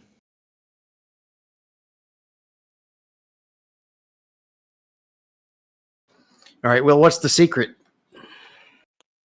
secret is SimLabs DD had a test. Kyrith, I hope I said that right, YouTuber, did a blind test with the CEO of SimLabs with their new direct drive. They put a SimiCube 2 Pro and the SimLabs new wheelbase under looks like a 3D printed cover, so they didn't know which was which, and spent some time on both of them. And he had some very complimentary things to say about it. I've said several times, I think, on the show, I can't imagine myself ever wanting to change from my SimiCube, but the more I hear about this thing, the more curious I am, and I think this is one of the things I regret most about not being able to make it up to Chicago, is not to be able to try this. Yeah, I'm looking forward to trying this wheel as well, based on some of the hype, obviously, that this video talks about and so forth. Yeah, this was first talked about at the, I guess, ADAC last year. One of the things that Keith said was the difference. He's comparing both of them, and I guess with the SimiCube, the CEO of SimLab says I guess they run a dual pass filter or something, or two pass filter or something. So it's putting in some more effects into the wheel compared to the SimLab, and it's he said just that like his turn and entry, he had a much better feeling for the car compared to the SimiCube. Which is, I don't know, that's somewhat subjective to a degree. Um, to me, it's like the difference between firing up using the native force feedback in iRacing versus using Myra, Marvin's awesome racing app. You get a lot more detail. You get a lot more of that, and it just depends on what you want. The only issue I really have with Myra is I don't think I feel the weight transfer as well as I do with the native force feedback, and I think it's just because there's so much other stuff that's kind of overpowering it to a degree, and it's kind of what I got from Kareth is what he was saying. It was just almost a little bit, sometimes too much is too much. But no, I'm super excited to try this. I hope to be able to do that when we get to Chicago. I'm toying with the idea of making a move on the wheelbase. Just don't know what direction I go, but whatever I do, I just want it to be the final buy one, cry once, buy once, cry once. I wish I'd have done that when I rebuilt everything 2 years ago, but it is what it is. Yeah, this, after you try it, you may decide this may be the one to get over the SimiCube. So we'll have to see.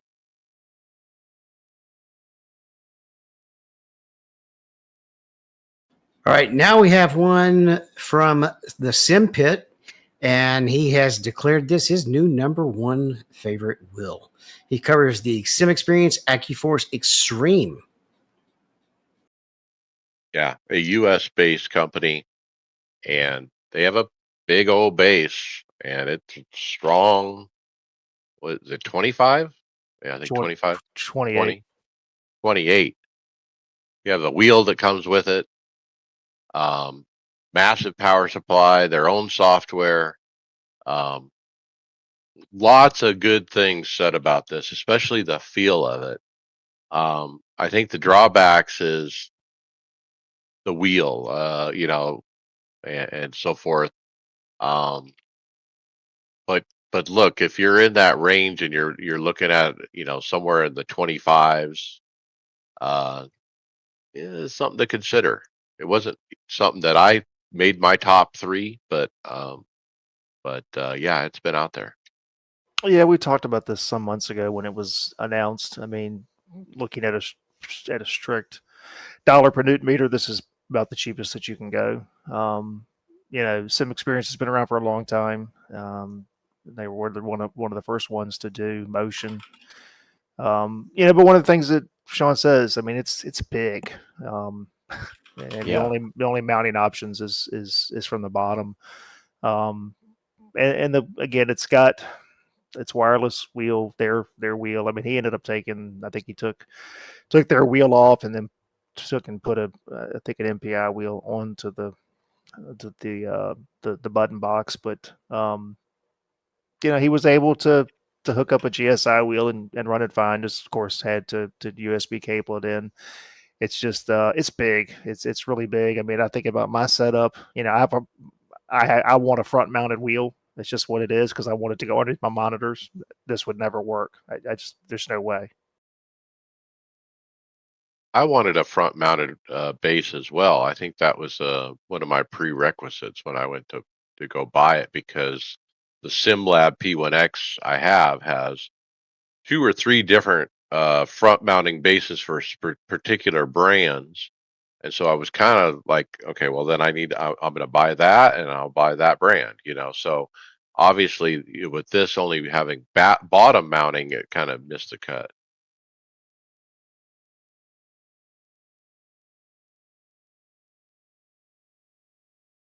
$1,200. All right, let's go from the strongest will to not the strongest rig, but that's for a reason. We have an unboxing of the GT Lite Junior, and this is from which company is it from? Next Level Racing. Yeah, Next Level Racing, and it's got a fella and his son pulling it out, and it's essentially a lawn chair with a wheel attached. But it's not a bad idea when you got a half-sized human working on racing. So you don't necessarily need 25 meganewtons of force on a direct drive and such. So it's a good kind of lower cost, lower size option for a youngin coming up, I think. Look, they have a full adult version of this, and this is like the kid version. Like, this isn't meant for an adult. This is literally small enough for like a 7-year-old. Right. I wouldn't recommend the adult version, I guess, unless you're just wanting something for like travel or such. But because it's not going to be very sturdy. I don't know. It looked like fun what he was doing at the end. He had VR on and he was driving a radio controlled car through a parking lot. That looked cool. Future drone pilot for us there. All right. We've had this kind of discussion before, kind of, sort of, maybe. Where did you put your sim rig? And the sim shed. It's actually talking about building a sim shed. Yeah. Yeah, so this guy needs a place to put his rig, and so that's what they do in this video with Broadbent.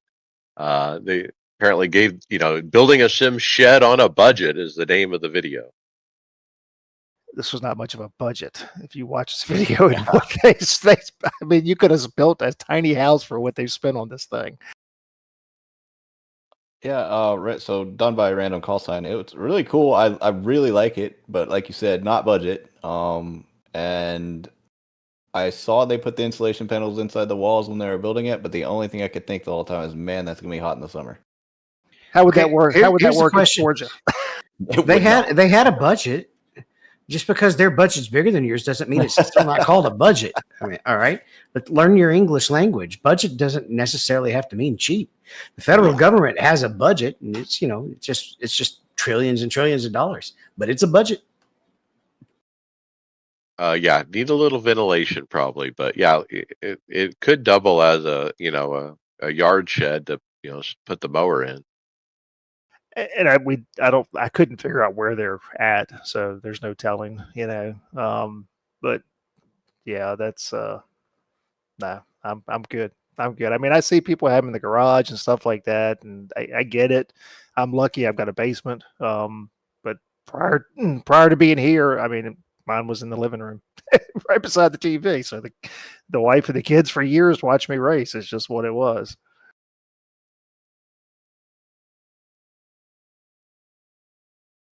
All right, we haven't covered many oval rims in a while. This one's from Conspit, and it's an oval rim with a display. Yep, this kind of a mini display. Yeah, Conspit 310 Apex. So this is a very similar display to their GT300. So not SimHub compatible, if I remember correctly. But this is a 310 millimeter rim. It's not bad. Conspit's come out with some nice looking stuff. I think they're really going to give probably Sim Magic a run for their money. I'm looking very serious at their GT. I think it's the GT. Is it Max 1 or something? The big one. It's a very nice looking rim. So if you remember, the former CEO of Sim Magic is now running Conspit. So I like the button configurations that come on it on a round rim. I originally bought the Porsche rim that I ended up buying with Fanatec because it had a lot of button choices. And when you're having to be the crew chief and the racer, most of those buttons help me get around, configuring the car in the race. So that's pretty nice. I guess if I have to replace the Porsche, this was a good option. Launches September 10th. All right. Now we have a review from. I watched this, but I can't. I'm bad with names. Who's our next guy? And it's not Will a review, Ford. actually. It's Will Ford. Yeah, Boosted Media. Okay, and he talks about some of the dangers with video reviews, especially the fact that they're limited in the time domain. He specifically talked about a whole setup guide that they did. Was it for the Sim Magic wheels, Brad? Yeah, the Evos, and then they've made some firmware and software changes, and it's dramatically changed the feel of the wheels. And it broke all of his recommendations, and he was getting flamed on it on Reddit, kind of unaware. So he's actually throwing his focus into more written guides in some cases, because you can edit those and update those instead of having to redo a video. Video is nice because people will watch it and and we're visual people and like to take the information in that way, but it gets out of date really quick, right? Especially in the sim racing world. Another thing I liked about this is that he promoted other reviewers. He pointed out the fact that reviewers are not perfect and can definitely make their own mistakes or have their own personal preferences. So it was a nice video to watch. And what did I miss anything? Well, it's a point in time. I think he wants to point out, look, when we do a video review, at that moment, this is what the hardware is. And if you're watching this a year later or 2 years later or whatever, it may not be the same. And people need to understand that, I think, is really his message. But look, if I was doing reviews, I'd put the video out and I'd walk away from it and move forward. This guy is concerned about, like, oh wow, I see that they updated the firmware and now the wheel's totally different. Ooh, do I need to go back to those old videos and redo them? I mean, he's thinking about stuff like that. Well, and I think that's why. I mean, I love his reviews. He's probably, I think, one of the most thorough. I think back to what is it? What was it? Sim Racing Garage with Barry. Mike, help me out. Yeah, that's right. Sim Racing Garage with Barry. Yeah, he was one of my favorites because he just took his time, went through everything, and that's the same thing Will does. It's very thorough, and I think you're getting an honest opinion. I mean, look, at the end of the video, he still says, I think the Symmetric Evo is a great buy for the money. He's not taking anything away from it, and I think he's probably going to go back and he'll update his stuff. And he's done that before. I mean, where something's changed and he's gone back and revisited, or he's done a long-term review or something like that. So I I appreciate his honesty, because he's in a sphere where it's easy for people just to be just abusive and everything else. And look, all he's doing is trying to be honest with people. All right, next up we have a gear reference sheet by Chad McNeese. Is this a rehash? Because I know we've had sheets like this before, or did you find a new one? He's updated it. Yeah. Okay. For the new stuff. And I like to share this every time I see it because it is an amazing resource. Look, it's not just wheelbases, guys. If you scroll down on this page, he's got round wheels. He's got all of them. He's got a list of the Formula GT wheels as well. All of them. Keep going down. Button boxes and hubs, paddles, handles, blah, blah, blah, rims. It keeps going. Spacers, button boxes, DDUs, pedals. And so he lists, like, literally every manufacturer, the price range of the product, and other information that makes it very easy to compare. And also, if you look down at the tabs on the bottom, this is the one that has the price per Newton meter chart as well. Yeah, so Chad is just a huge resource to the community. Him and I were messaging back and forth today, talking about some stuff, and I just told him, I was like, he pops up in different Discord channels, he pops up in Facebook groups. He's always helping people out. People have questions, he gives answers, but I mean, this right here alone is it's invaluable. I have it starred in my Google Drive because I'll go in there and say, you know what, wonder what if Chad got this on his list, and sure as heck he does. So, Chad, I told you I was going to give you a shout out tonight, but I really appreciate what you do, and it makes makes the rest of the stuff for us easier when you do things like this because you're not having to scour the internet. You can go right here. He keeps this thing up to date and does a fantastic job. Wow, it's like a shopping list. Like you could build your rig off of this list. Like, I'm going to pick this, I'm going to pick that, I'm going to pick this, and develop a budget. All with just the information Chad has given. It's outstanding, like you said. Everyone come to our script, get this Google Doc link, get it in your Google Drive, and have it for reference. It's wonderful.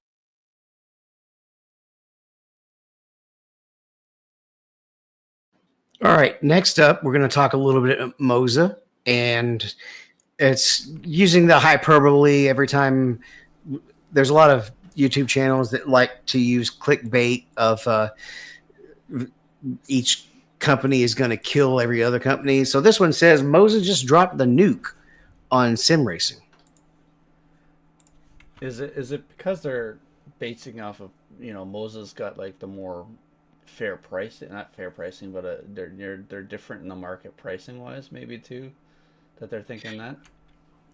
Well, I mean, they're just using hyperbole to say they think they're putting the best product out, but I didn't watch the video, so you'd have to tell me what the video says. They teased two things. Brad and I were talking about this in the chat. They teased two things at the Gamescom, which is a big gaming event right now in Germany. But the R25 Ultra True Torque wheelbase is one of the teases that they had. They had images of a motorcycle in one image, and then they had a silhouette of a base, and then they showed obviously released this at the showing at the Gamescom. I'm hoping we can see some of these down the road here, but it's it's just another version of their R25. So obviously 25 Newton meters is what they're going with here, right? Yeah. So, I mean, at Gamescom, they've announced partnerships, continued partnership with Porsche. They have another new wheel coming out. The Porsche Mission wheel is supposed to come out by the end of the year. There's another Lambo. Yep, there's a Lambo wheels coming out. There's some sort of discussion with something with they're advertising with MotoGP. So there's some sort of motorcycle something's coming next year. Look, they just continue to deliver, new product continually. I mean, it's not like it's continual new product. And, I think it's great. They're jumping up into the higher end on the DD, the direct drives. And I'm sure it'll probably be good. They have a very, very good ecosystem. And like Willis said, I mean, for an entry level, this is probably your best bang for the buck on any of their stuff, whether it's the R5 bundle or, there's the R12 is good. That's what I have is the R12. Yeah. Now, the reason that the thing that they're talking here, I don't know comparison to other, all the things on the market, but their Ultra True Torque is they're calling it an all new zero cog flat wire motor. So it's like a different design that they're going with this new 25. If you scroll down, you'll see the Porsche oval wheel that they are showcasing as well. That looks pretty slick. They also have the Lambo one there as well. So on their website, it's not for sale yet, obviously, but they've got it listed at $900. They are 25, which will make it one of the cheaper dollar per Newton meter wheels out there. Wow, that's cheap.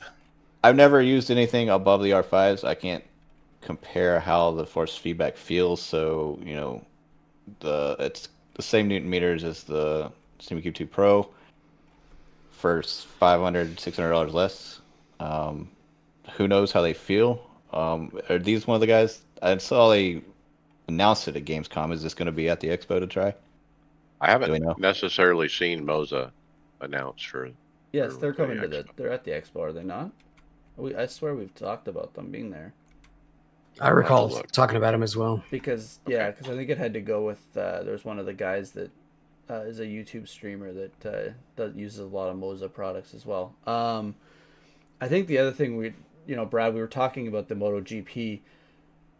I'm kind, it kind of makes you think of what they're gonna do with it because they obviously have stuff for the truck simulators, they have stuff for farming. They've used all these different things that they've had as accessories. What can they add? Actually, they also have flight controls. So what can they add to MotoGP? Is it an actual full moving thing, or is it just like handlebars or something like that? No idea. We haven't really seen anything, and Like, how do you use a wheel to run motorcycles? It's got to be something different. oh, I'm sure. I mean, you could. I mean, I've seen some stuff where people have been able to build something to where through gearing you can turn a handlebar and it would actually turn it would turn the drive, but unless they're paired with somebody else, they are not on the list, guys. I'm surprised. Just to be clear, they're not on the Okay. exhibitor list for the Sim No, Racing Expo. I thought they were Or coming. Gaming. No, they're not. I just checked. And at the bottom of the list is one I haven't noticed before. Podium One Racing is going to be there. Yeah, their announcement was combined with somebody else last week. I'm wondering. Love those I'm wondering guys. if they're not going to it because they're over in Germany right now doing this expo.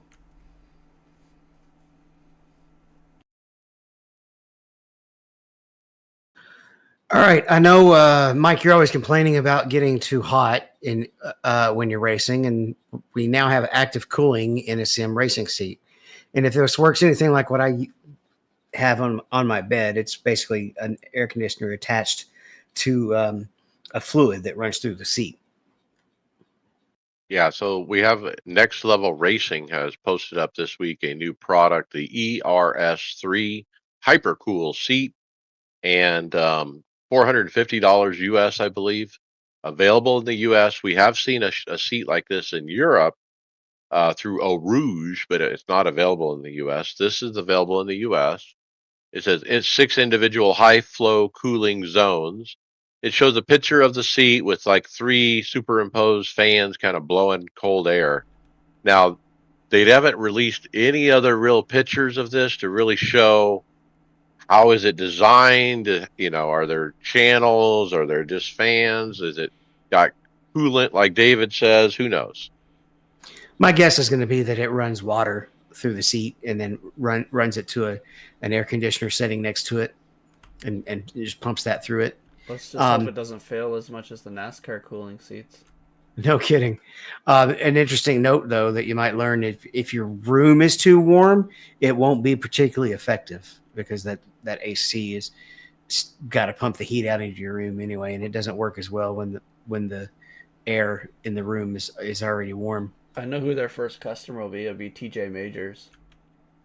He'll add that to his sim rig because he has his cooling shirt for spotting. It looks like it's got a reclining thing on it, so it can recline. So I'm guessing if it says 6 zones, we were showing 3 here. I'm guessing the 3 are in your the seating area. You just can't see. Yeah. Yeah, I mean, when you look at the page, it looks like it's got fans inside. So I don't know if we're reading too much into this, other than it just has fans that are blowing air. I think I think it just has fans. I think at that price point, you're probably exactly right because it would be a lot more for, a cooling liquid that goes through it. Have you ever looked at the price of a little small portable air conditioner? They're pretty cheap, but yeah, that might make it pretty cheaper as well. I don't remember how much my Uller is, which is what I have, cost. I'll look it up here in a second. If it's just fans, though, I think you'd be better off with the wind sim option. I know that's Brad's favorite.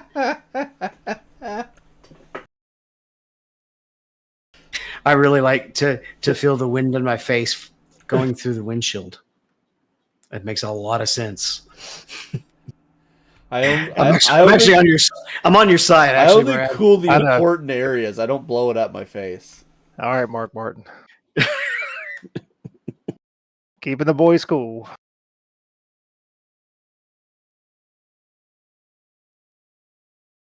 All right, we have a bunch of posts. It looks like from Asher, Brad. Yeah, I got an email this week from Asher, and they're doing a cashback program that's running, I think, through October. So, and then this is in conjunction with Advanced Sim Racing as well. But they're doing, you can see on the screenshot here, buy certain wheels, and once you've bought it, submit your like you would for a rebate or anything. You know, sometimes we buy stuff. You can go in and go to the website, and then you'll get the cash back deposited right back to your bank account. So pretty neat. I mean, some nice savings. You know, the Asher Race at McLaren. That's the high end ones, $195. So this is on wheels, button boxes, DDUs, pretty much almost all of their stuff. So interesting way to save some money. It's good for Canadians. Beautiful It's wheel. good for being in Canada here for it too. Yeah, I love the Asher McLaren one. I just wish it didn't say McLaren on it. All right, I don't know why, but this next item, did we skip it last week or did we cover it last week? Because it looks familiar. Lock-in versatility. Well, now we know what it is. It was a tease last week, Okay, that's why. and now it's basically Gomez Wheel has shown their what they call their new interlock system, which is basically, as you can see inside the back of the wheel in the dead center, there's a USB port. And so the idea is it's got a USB pass-through technology. And so it's got dynamic power switching. Your wheel instantly knows whether you're plugged in with the coiled cable or running through the USB-C pass-through QR. I'm really surprised that more companies haven't gone to a USB plug-in instead of the pins idea. It's coming. The issue is being able to get enough power through them, especially if you got a DDU in the wheel. It takes quite a bit of power to run those, and the pass-throughs, a lot of them just don't have enough power. Aren't pins a little bit more durable as well because it's got a much heavier duty casing? The So- pins, yes, but the issue is the power, is getting enough power through the pins. So like the new Sim Magic, the Evo's got to pass through, but does not have enough to run some of the higher end wheels that have like a DDU on them. So the USB has a power advantage over the pins, is what you're saying? Yeah, yes. That's an interesting concept. I'm not a huge fan of the gigantic number there in the middle. It's just aesthetically, it doesn't look very pleasing, but it's neat. GSI has some very nice stuff. It'd be interesting to see if this is aluminum or if this is plastic. It looks like a lot of plastic. We'll get to see. So if you change wheels, you have to basically reach in there and plug in every time? That's like a quick release, Yeah, so it locks in. It's probably a guide. It probably guides through. That's why it looks like it's got a specific opening. It looks like it guides it Okay. straight in. Okay, so it's not you reach in and plug in a cable then. Right.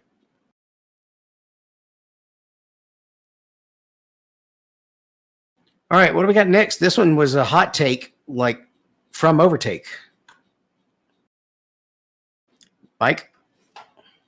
Yeah, so Thermal Take expands into sim racing with an expansive hardware range, is the name of the article. They show off their booth at the Gamescom 2025, and they got a couple of cockpits here with the light tan color. Looks like D-Box style motion, whatnot. I see a bunch of computers, of course, because Thermal Take is into cases and things like that. direct drive wheel. Looks like pedals as well, and wheels, both oval and formula.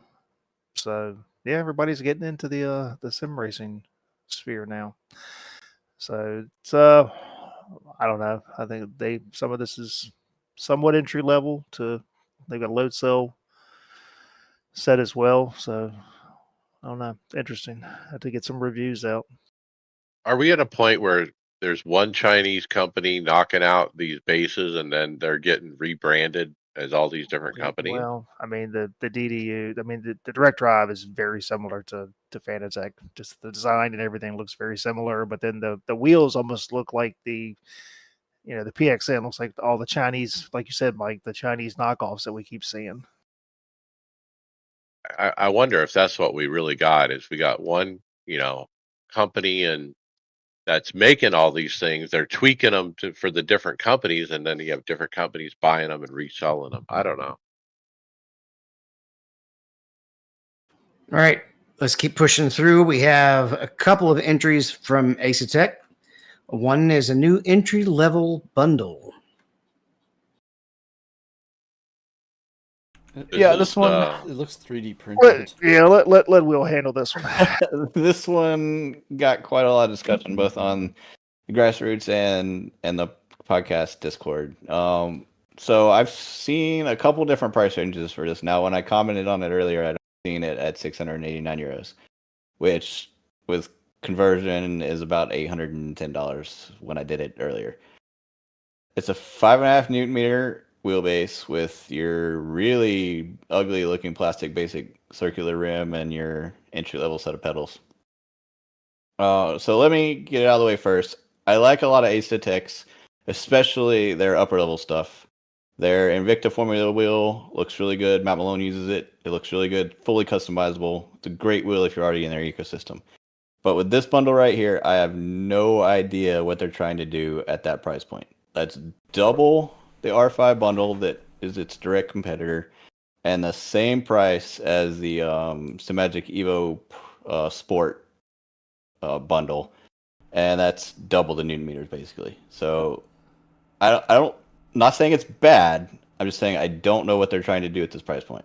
So this thing's got hashtags Gran Turismo and Forza. So I'm guessing I can't see. Is it? It's going to have. It will have Xbox at some point. Compatibility at some point. So does it have PlayStation capability? In the video, he just Gran said Turismo. Xbox. Because he's saying Gran would Turismo and Forza as Yeah. things and the hashtags here. I was trying to see if I could find anything on it.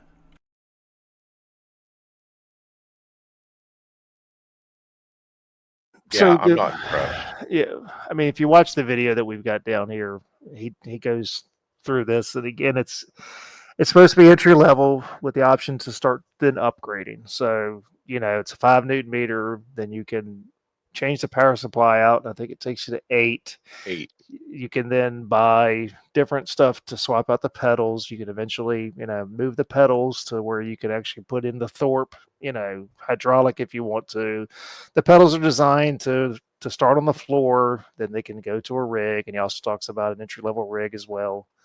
But so I went to the website, and this is only available in the EU in Europe because they're not selling anything in the US. That's another problem. They're not. You think? They're not selling anything to the U.S. That this is another discussion we had on the Discord. It's just look. I have said forever. I am not a fan of the way Asetek stuff looks. It's just me. It's completely subjective, and I get that. Okay, but I just don't understand some of the business decisions that they've made. Is that a political decision, you think, more than a financial decision? Because all they have to do is pass the price on to the customer. If it'll sell, it'll sell. Not going to sell if they have to add a tariff to that. Yeah, some people will pay it, and if it doesn't, if it doesn't sell, then they don't ship it. Well, here's the deal. There's who else is in the? Look at all the other manufacturers that are still selling stuff in the U.S. Why is it just Asetek? Exactly. I mean, SimLabs, Fanatec. I mean, who? I mean, let's roll down the list of those that are still selling stuff. So, I beat a dead horse on Discord. I'm not going to do it in here. But to Will's point, I think there are much better options. Yeah, and then we do have an Instagram showing off the Forte Pro wheel, which, yeah, it's got a nice look to it. But yeah, with all the stuff you just said, it's hard to. All right. I hope we can check this next one out when we go to the expo. I don't know if it'll be there or not, but check out They this. will be there. Yes. Oh, yeah. This is a 6-way motion rig. Dynamics. Yeah, I just thought we would take a look at it since they're going to be at the expo. I think they're partnered up with Podium One, but yeah, this is that one where the cockpit's way up off the ground on the 6 little shock absorber things and really moving about. Sometimes I think too much is too much. Well, look, there's going to be a lot of different motion there. We talked about Simcraft. They're going to have their new offering where it's just like a traction loss or it just kind of moves left or right. Not a lot of motion. Then you have this thing, which is extreme. It's bouncing you all over the place. So I think we're going to have some different ones to kind of look at. And it'll be an ability for us to see what the diminishing returns are. How much better is a 2-piston versus a 4-piston versus a 6-piston, right? And so I don't know if you can learn that much in just a few laps, but it will still be pretty interesting. Results in IS. Let's talk Friday Open at Richmond. Chris Waldron, P8, stayed in the back to miss the carnage, started to race hard with 40 to go. We actually had a long run until 25 to go, took 4 fresh ones, missed all the carnage to bring the White Waldron's Furniture iRacers Lounge Simrap's Premier Setup Chevy home, 8th for a great points night.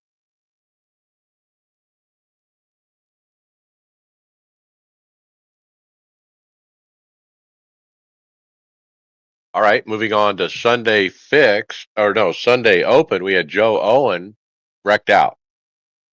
Sunday Fixed Richmond, I ran P11.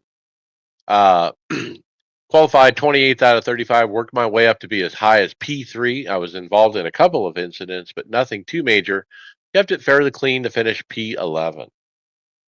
Wednesday Open NIS Daytona, Chris Waldron, P19. Went from 6th to 28th after the top lane stalled out and was hung out to dry.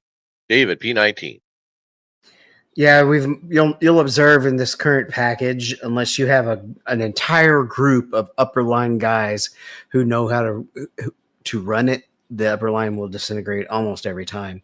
You get 5 or 6 competent guys, especially the front 3, that know when you're supposed to side draft and when you're supposed to not side draft, and it'll do well. Otherwise, no.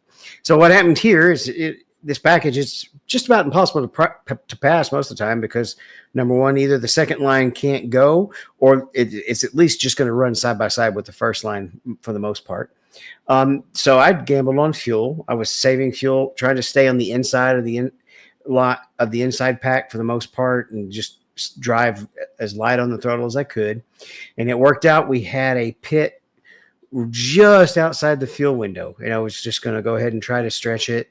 Then we had another caution a few laps later, which I thought was going to save enough fuel, and it would have if we didn't end up having 2 green-white checkers.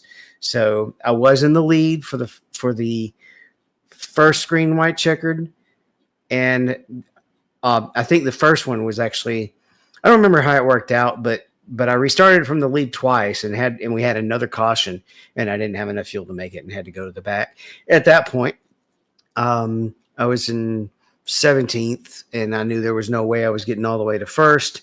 So I decided I didn't want to compete for 13th at the risk of collecting a bunch of X's, and just dropped out of the pack and finished 19th.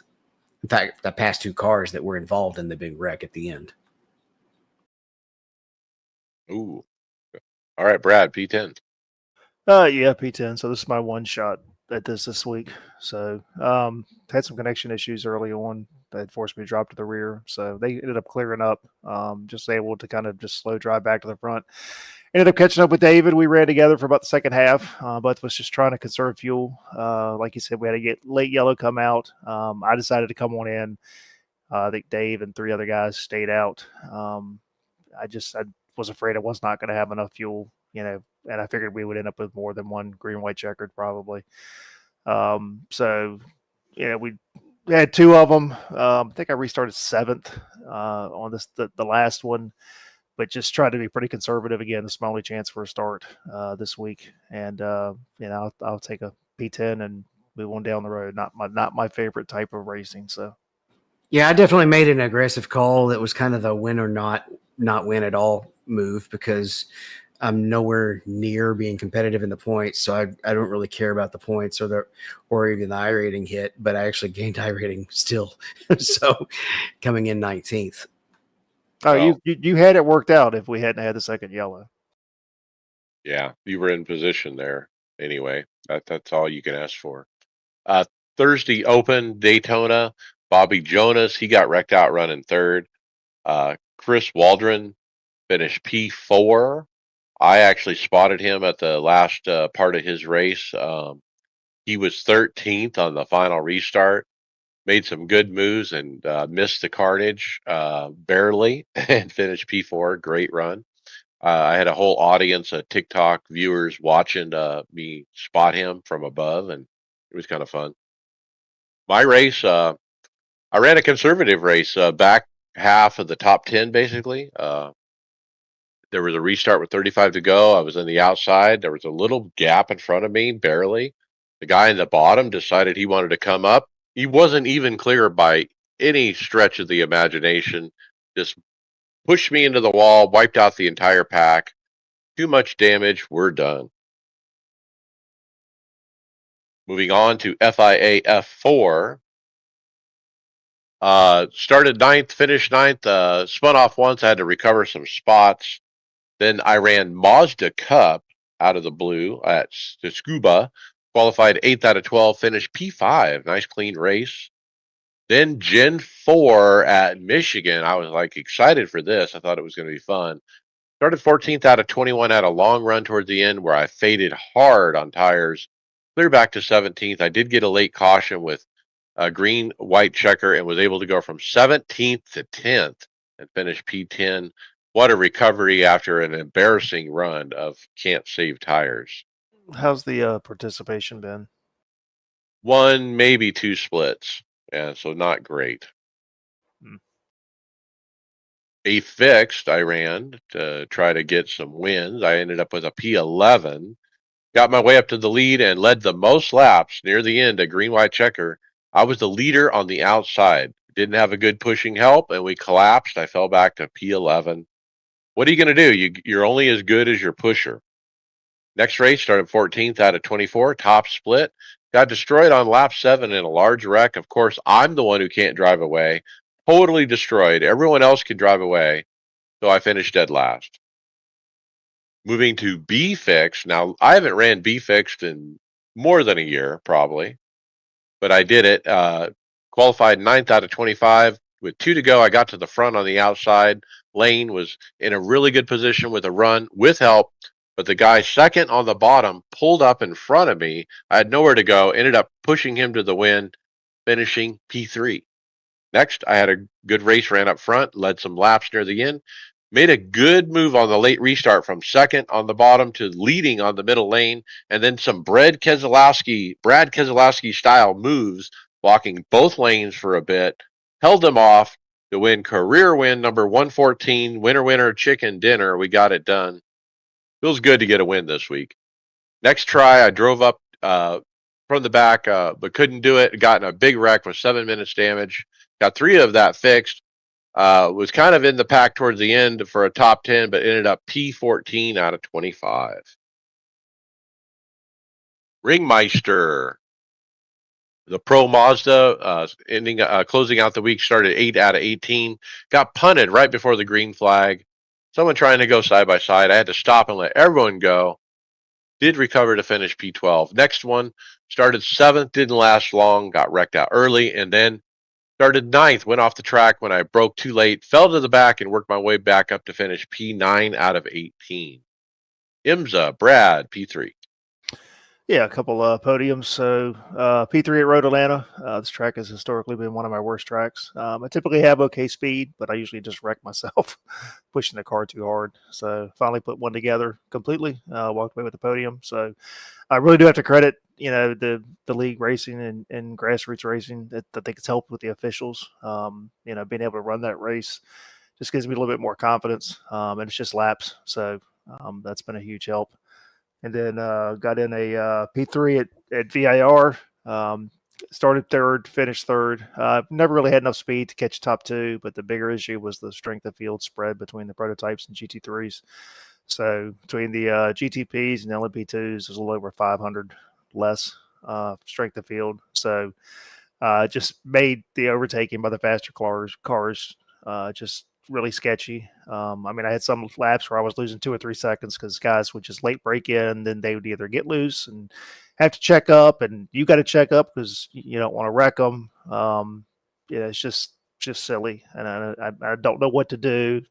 I get car counts and stuff, and they've got to try to split stuff, but certain tracks it's really not fun, and VAR is very tight to begin with, and when you got guys that are out there running, one of the guys I think was, we're strength of field was 20, almost 2,300 GT3, and there's guys out there with 1,100 I rating in a GTP. It's just absolutely terrifying when they come up behind you.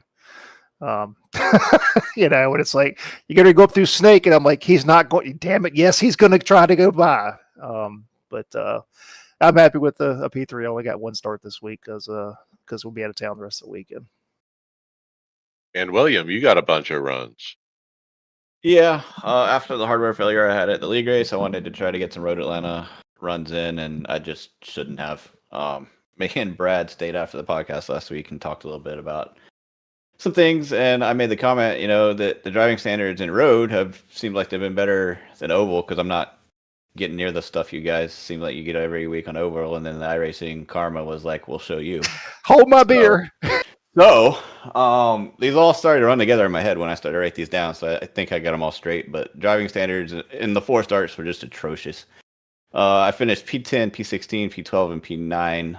P10, I was running P6 on the 3rd lap when a guy dives into turn 1. Doesn't hold his line, hooks me in the right rear, spins me. I don't hit anything, but it puts me 20, 30 seconds behind the pack. Got back up to P10 from whatever it dropped me at, but that's about as far as I could get up. P16, the worst race I've had in a long time. Qualified slow around P12. As we're going to the green flag, up the hill, out of turn 10, 3 separate cars lose it on their own going up the track. I thought I'd made it through, but of course one of the guys just keeps his foot in the gas the whole time and nicks my left rear. Spins me to the left. I don't get any damage, but again, just a spin. And then I collect it coming down the front stretch. One of the guys that caused the first caution or wreck decides he's going to try to drive his wrecked car around the circuit and loses it going straight down the front stretch. Hits the left side wall, of course, doesn't hold his brake until he's in the middle of the track. Not my finest moment. I T-boned him because I just wasn't sure where he was going and froze. And that resulting collision takes out 3 more cars. So 10 minutes of non-required repairs. I was basically just riding 4 seconds a lap slower around the track for the next 45 minutes. And of course, iRacing stewards see absolutely nothing wrong with what this guy did. P12, running P6 in the middle of the race when 2 GTPs try to pass me going into turn 10. The one on the far inside body checks the middle one straight into me. Gives me 4 minutes of wheel damage. After that, the car just didn't want to turn right, and that's a problem at Road Atlanta. Tried to fix a little bit of it in the pits, but ended up finishing P12. And then P9, my last race that I did here, I switched to the Mustang, just to change it up, try to get some luck change or something. I didn't actually have any problems in this race, except for, like Brad mentioned, in my 3.1K strength of field race, we have a 700 I rating GTP going around the track. Wow. He almost killed me twice going into turn 3. Did pushed me off one time, no damage, but still pushed me off the track, and then wrecks himself 4 laps later. Sad thing is, he was fast. He actually took pole in this. I think the GTP strength of field was like 2,300, but obviously just can't keep it together. So that again, no real problems other than that in this race. But it was a fast split, so I could only manage a P9. Love 46, the streamer, was in that split. She ended up finishing P5, and I went back and watched the stream, and you see me for about 4 seconds, and then never again. That's cool. Yeah, that was Road Atlanta. Wish it would have went better, but man, that was an awful week. All right, then GT Sprint Series P17. Oh, I almost forgot about this. It just gets better. Again, atrocious driving standards. I started P17, but was up to P10 by the second lap, just for people contact spinning off, and then a couple passes on pace. Then on lap 5, we're going through turn 5, the downhill left-hander, and P8, 2 cars in front of me, loses it. Of course, doesn't hit the brakes, comes all the way back across the track. I check up for the yellow flag, but of course nobody behind me does. I get spun, get wheel damage. Wheels about 45 degrees to the right, even though it's not a meatball. Limped it around as best I could until the pit. Fixed as much damage as I thought I could without losing any more spots, and just limped it home. P17. Is that Road America? Road America, yep. Was it wet? It was not, actually. I was gonna say I saw it was some of the races were, some weren't. So Yeah, it was about half and half. This was one of the dry splits, and I was doing good. Felt like I was going to get a result, and then of course this happens. All right, let's talk leagues. Majors, David, P13. Yep, I qualified 24th on this. There was about, I think, 50 cars that qualified. Majors, you have to get into the top split on speed, not by iRating. And they took 25, so 24th got me just barely in the top split. So got into the broadcasted race. I didn't have great speed because I'm in there with the likes of Kristen Chandler, who's an incredibly fast driver. Though he didn't win this one. Usually he's almost a dead walk away, but there was a couple other guys that had more pace than him. But I did do my best to stay out of trouble. In fact, kind of for the first half of the race, I did like I was doing at Richmond. They ran pretty sloppy for a little bit. There was a lot of cautions, even though they were sending the causer of the caution to the back on every one of them. Near the end, a race driver claims to have had an equipment failure with his VR, and the result came back up on the track where he slammed on the brakes and stopped right in the middle of the track, and there was no way to avoid him. However, it conveniently gave his brother the lucky dog when this happened, so I was a little suspicious. He said his VR went black. Usually when my VR goes black, the first thing I do is call out over comms, I've lost my screen. He never said a word. iRacing, or not iRacing, but the stewards didn't agree with me. That's okay. I stand by what I said. It was suspicious for sure. But I had a fast repair, so I got that fixed and held on to bring it home 13th in a really tough field. Well done. Grassroots Racing, William, P5.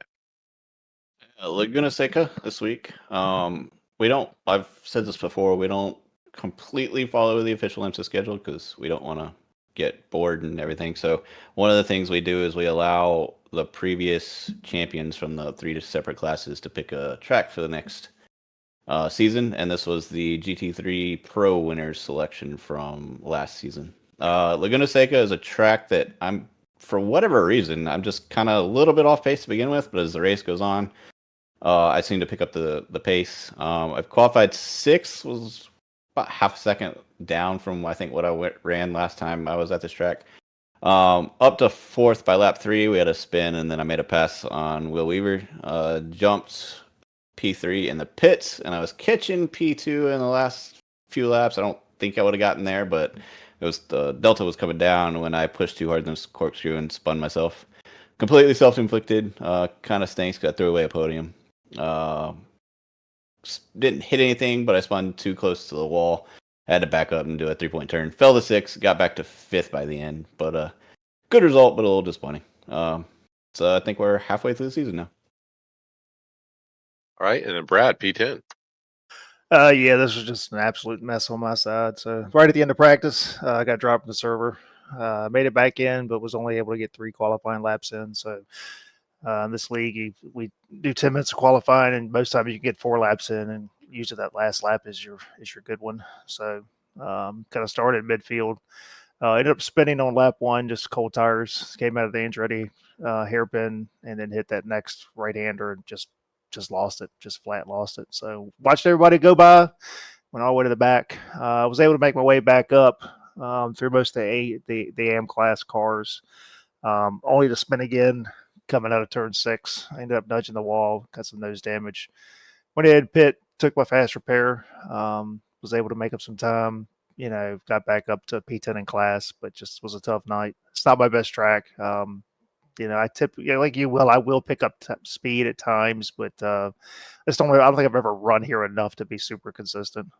So I just wish we'd been at VIR. So I like that better than Laguna Seca. Right, and then we had the iRock Challenge Series Season 10 brought to you by PRS at Rockingham Race 2. Kyle Pendergraft, P18, started P35. Couldn't find a good rhythm and just fought the tire wear and getting tight. Got caught up in a few wrecks and couldn't just rebound. Looking forward to Dover next Monday night. Hosted, I ran Daytona prototypes at Talladega. Super fun. Got wrecked out twice. And then I don't know what car at Lime Rock started P28 out of 36 and then wrecked out. All right, final thoughts, Brad Wren. Short week on the sim this week. Leaving in the morning. We're going to be camping all weekend at VIR for IMSA. So super excited about that. We went out, did single days last year, but decided we were going to camp this year. So weather's gotten progressively better. So last beginning of the week, it looked like it was going to be rain on Saturday and Sunday, but just a chance of some showers now. Maybe a thunderstorm on Sunday afternoon. But if you ever a chance to go to an IMSA event, it's absolutely fantastic. The access is so much better than NASCAR. Grid walk, meet drivers, talk to drivers. It's absolutely fantastic. So, VIR is a little bit under 2 hours from the house, and it's going to be good. Looking forward to it. The wife's hasn't camped in a while, so we'll see how that goes. But she's a trooper, and she'll go with me, and it's going to be a fun weekend. I'm looking forward to it. Yeah, have a good race. All right, David Hall, final thought. I'm kind of a blank slate today. So there you go. That's it. That's easy. All right, William Westbrook, final thought. So like Mike said, I'm super happy with the amount of activity we've had in the Discord lately. We mentioned earlier, but we had a pretty lengthy discussion about the Ace of Tech stuff that's coming out, and we got listener feedback. Chad chimed in with me and Brad, Dr. Warzy, and then JD Daniel from the, I'm going to say on hiatus, Into the Paddock podcast, because they keep teasing bringing it back. But we might not always agree on everything, but it's always good, respectful discussion. So I encourage you, if you're not in there, to join us. If you're looking for advice, help, looking for somebody to race with, we're all in there. So bring it on out. Yep. And Greg Hectus, final thought. Trying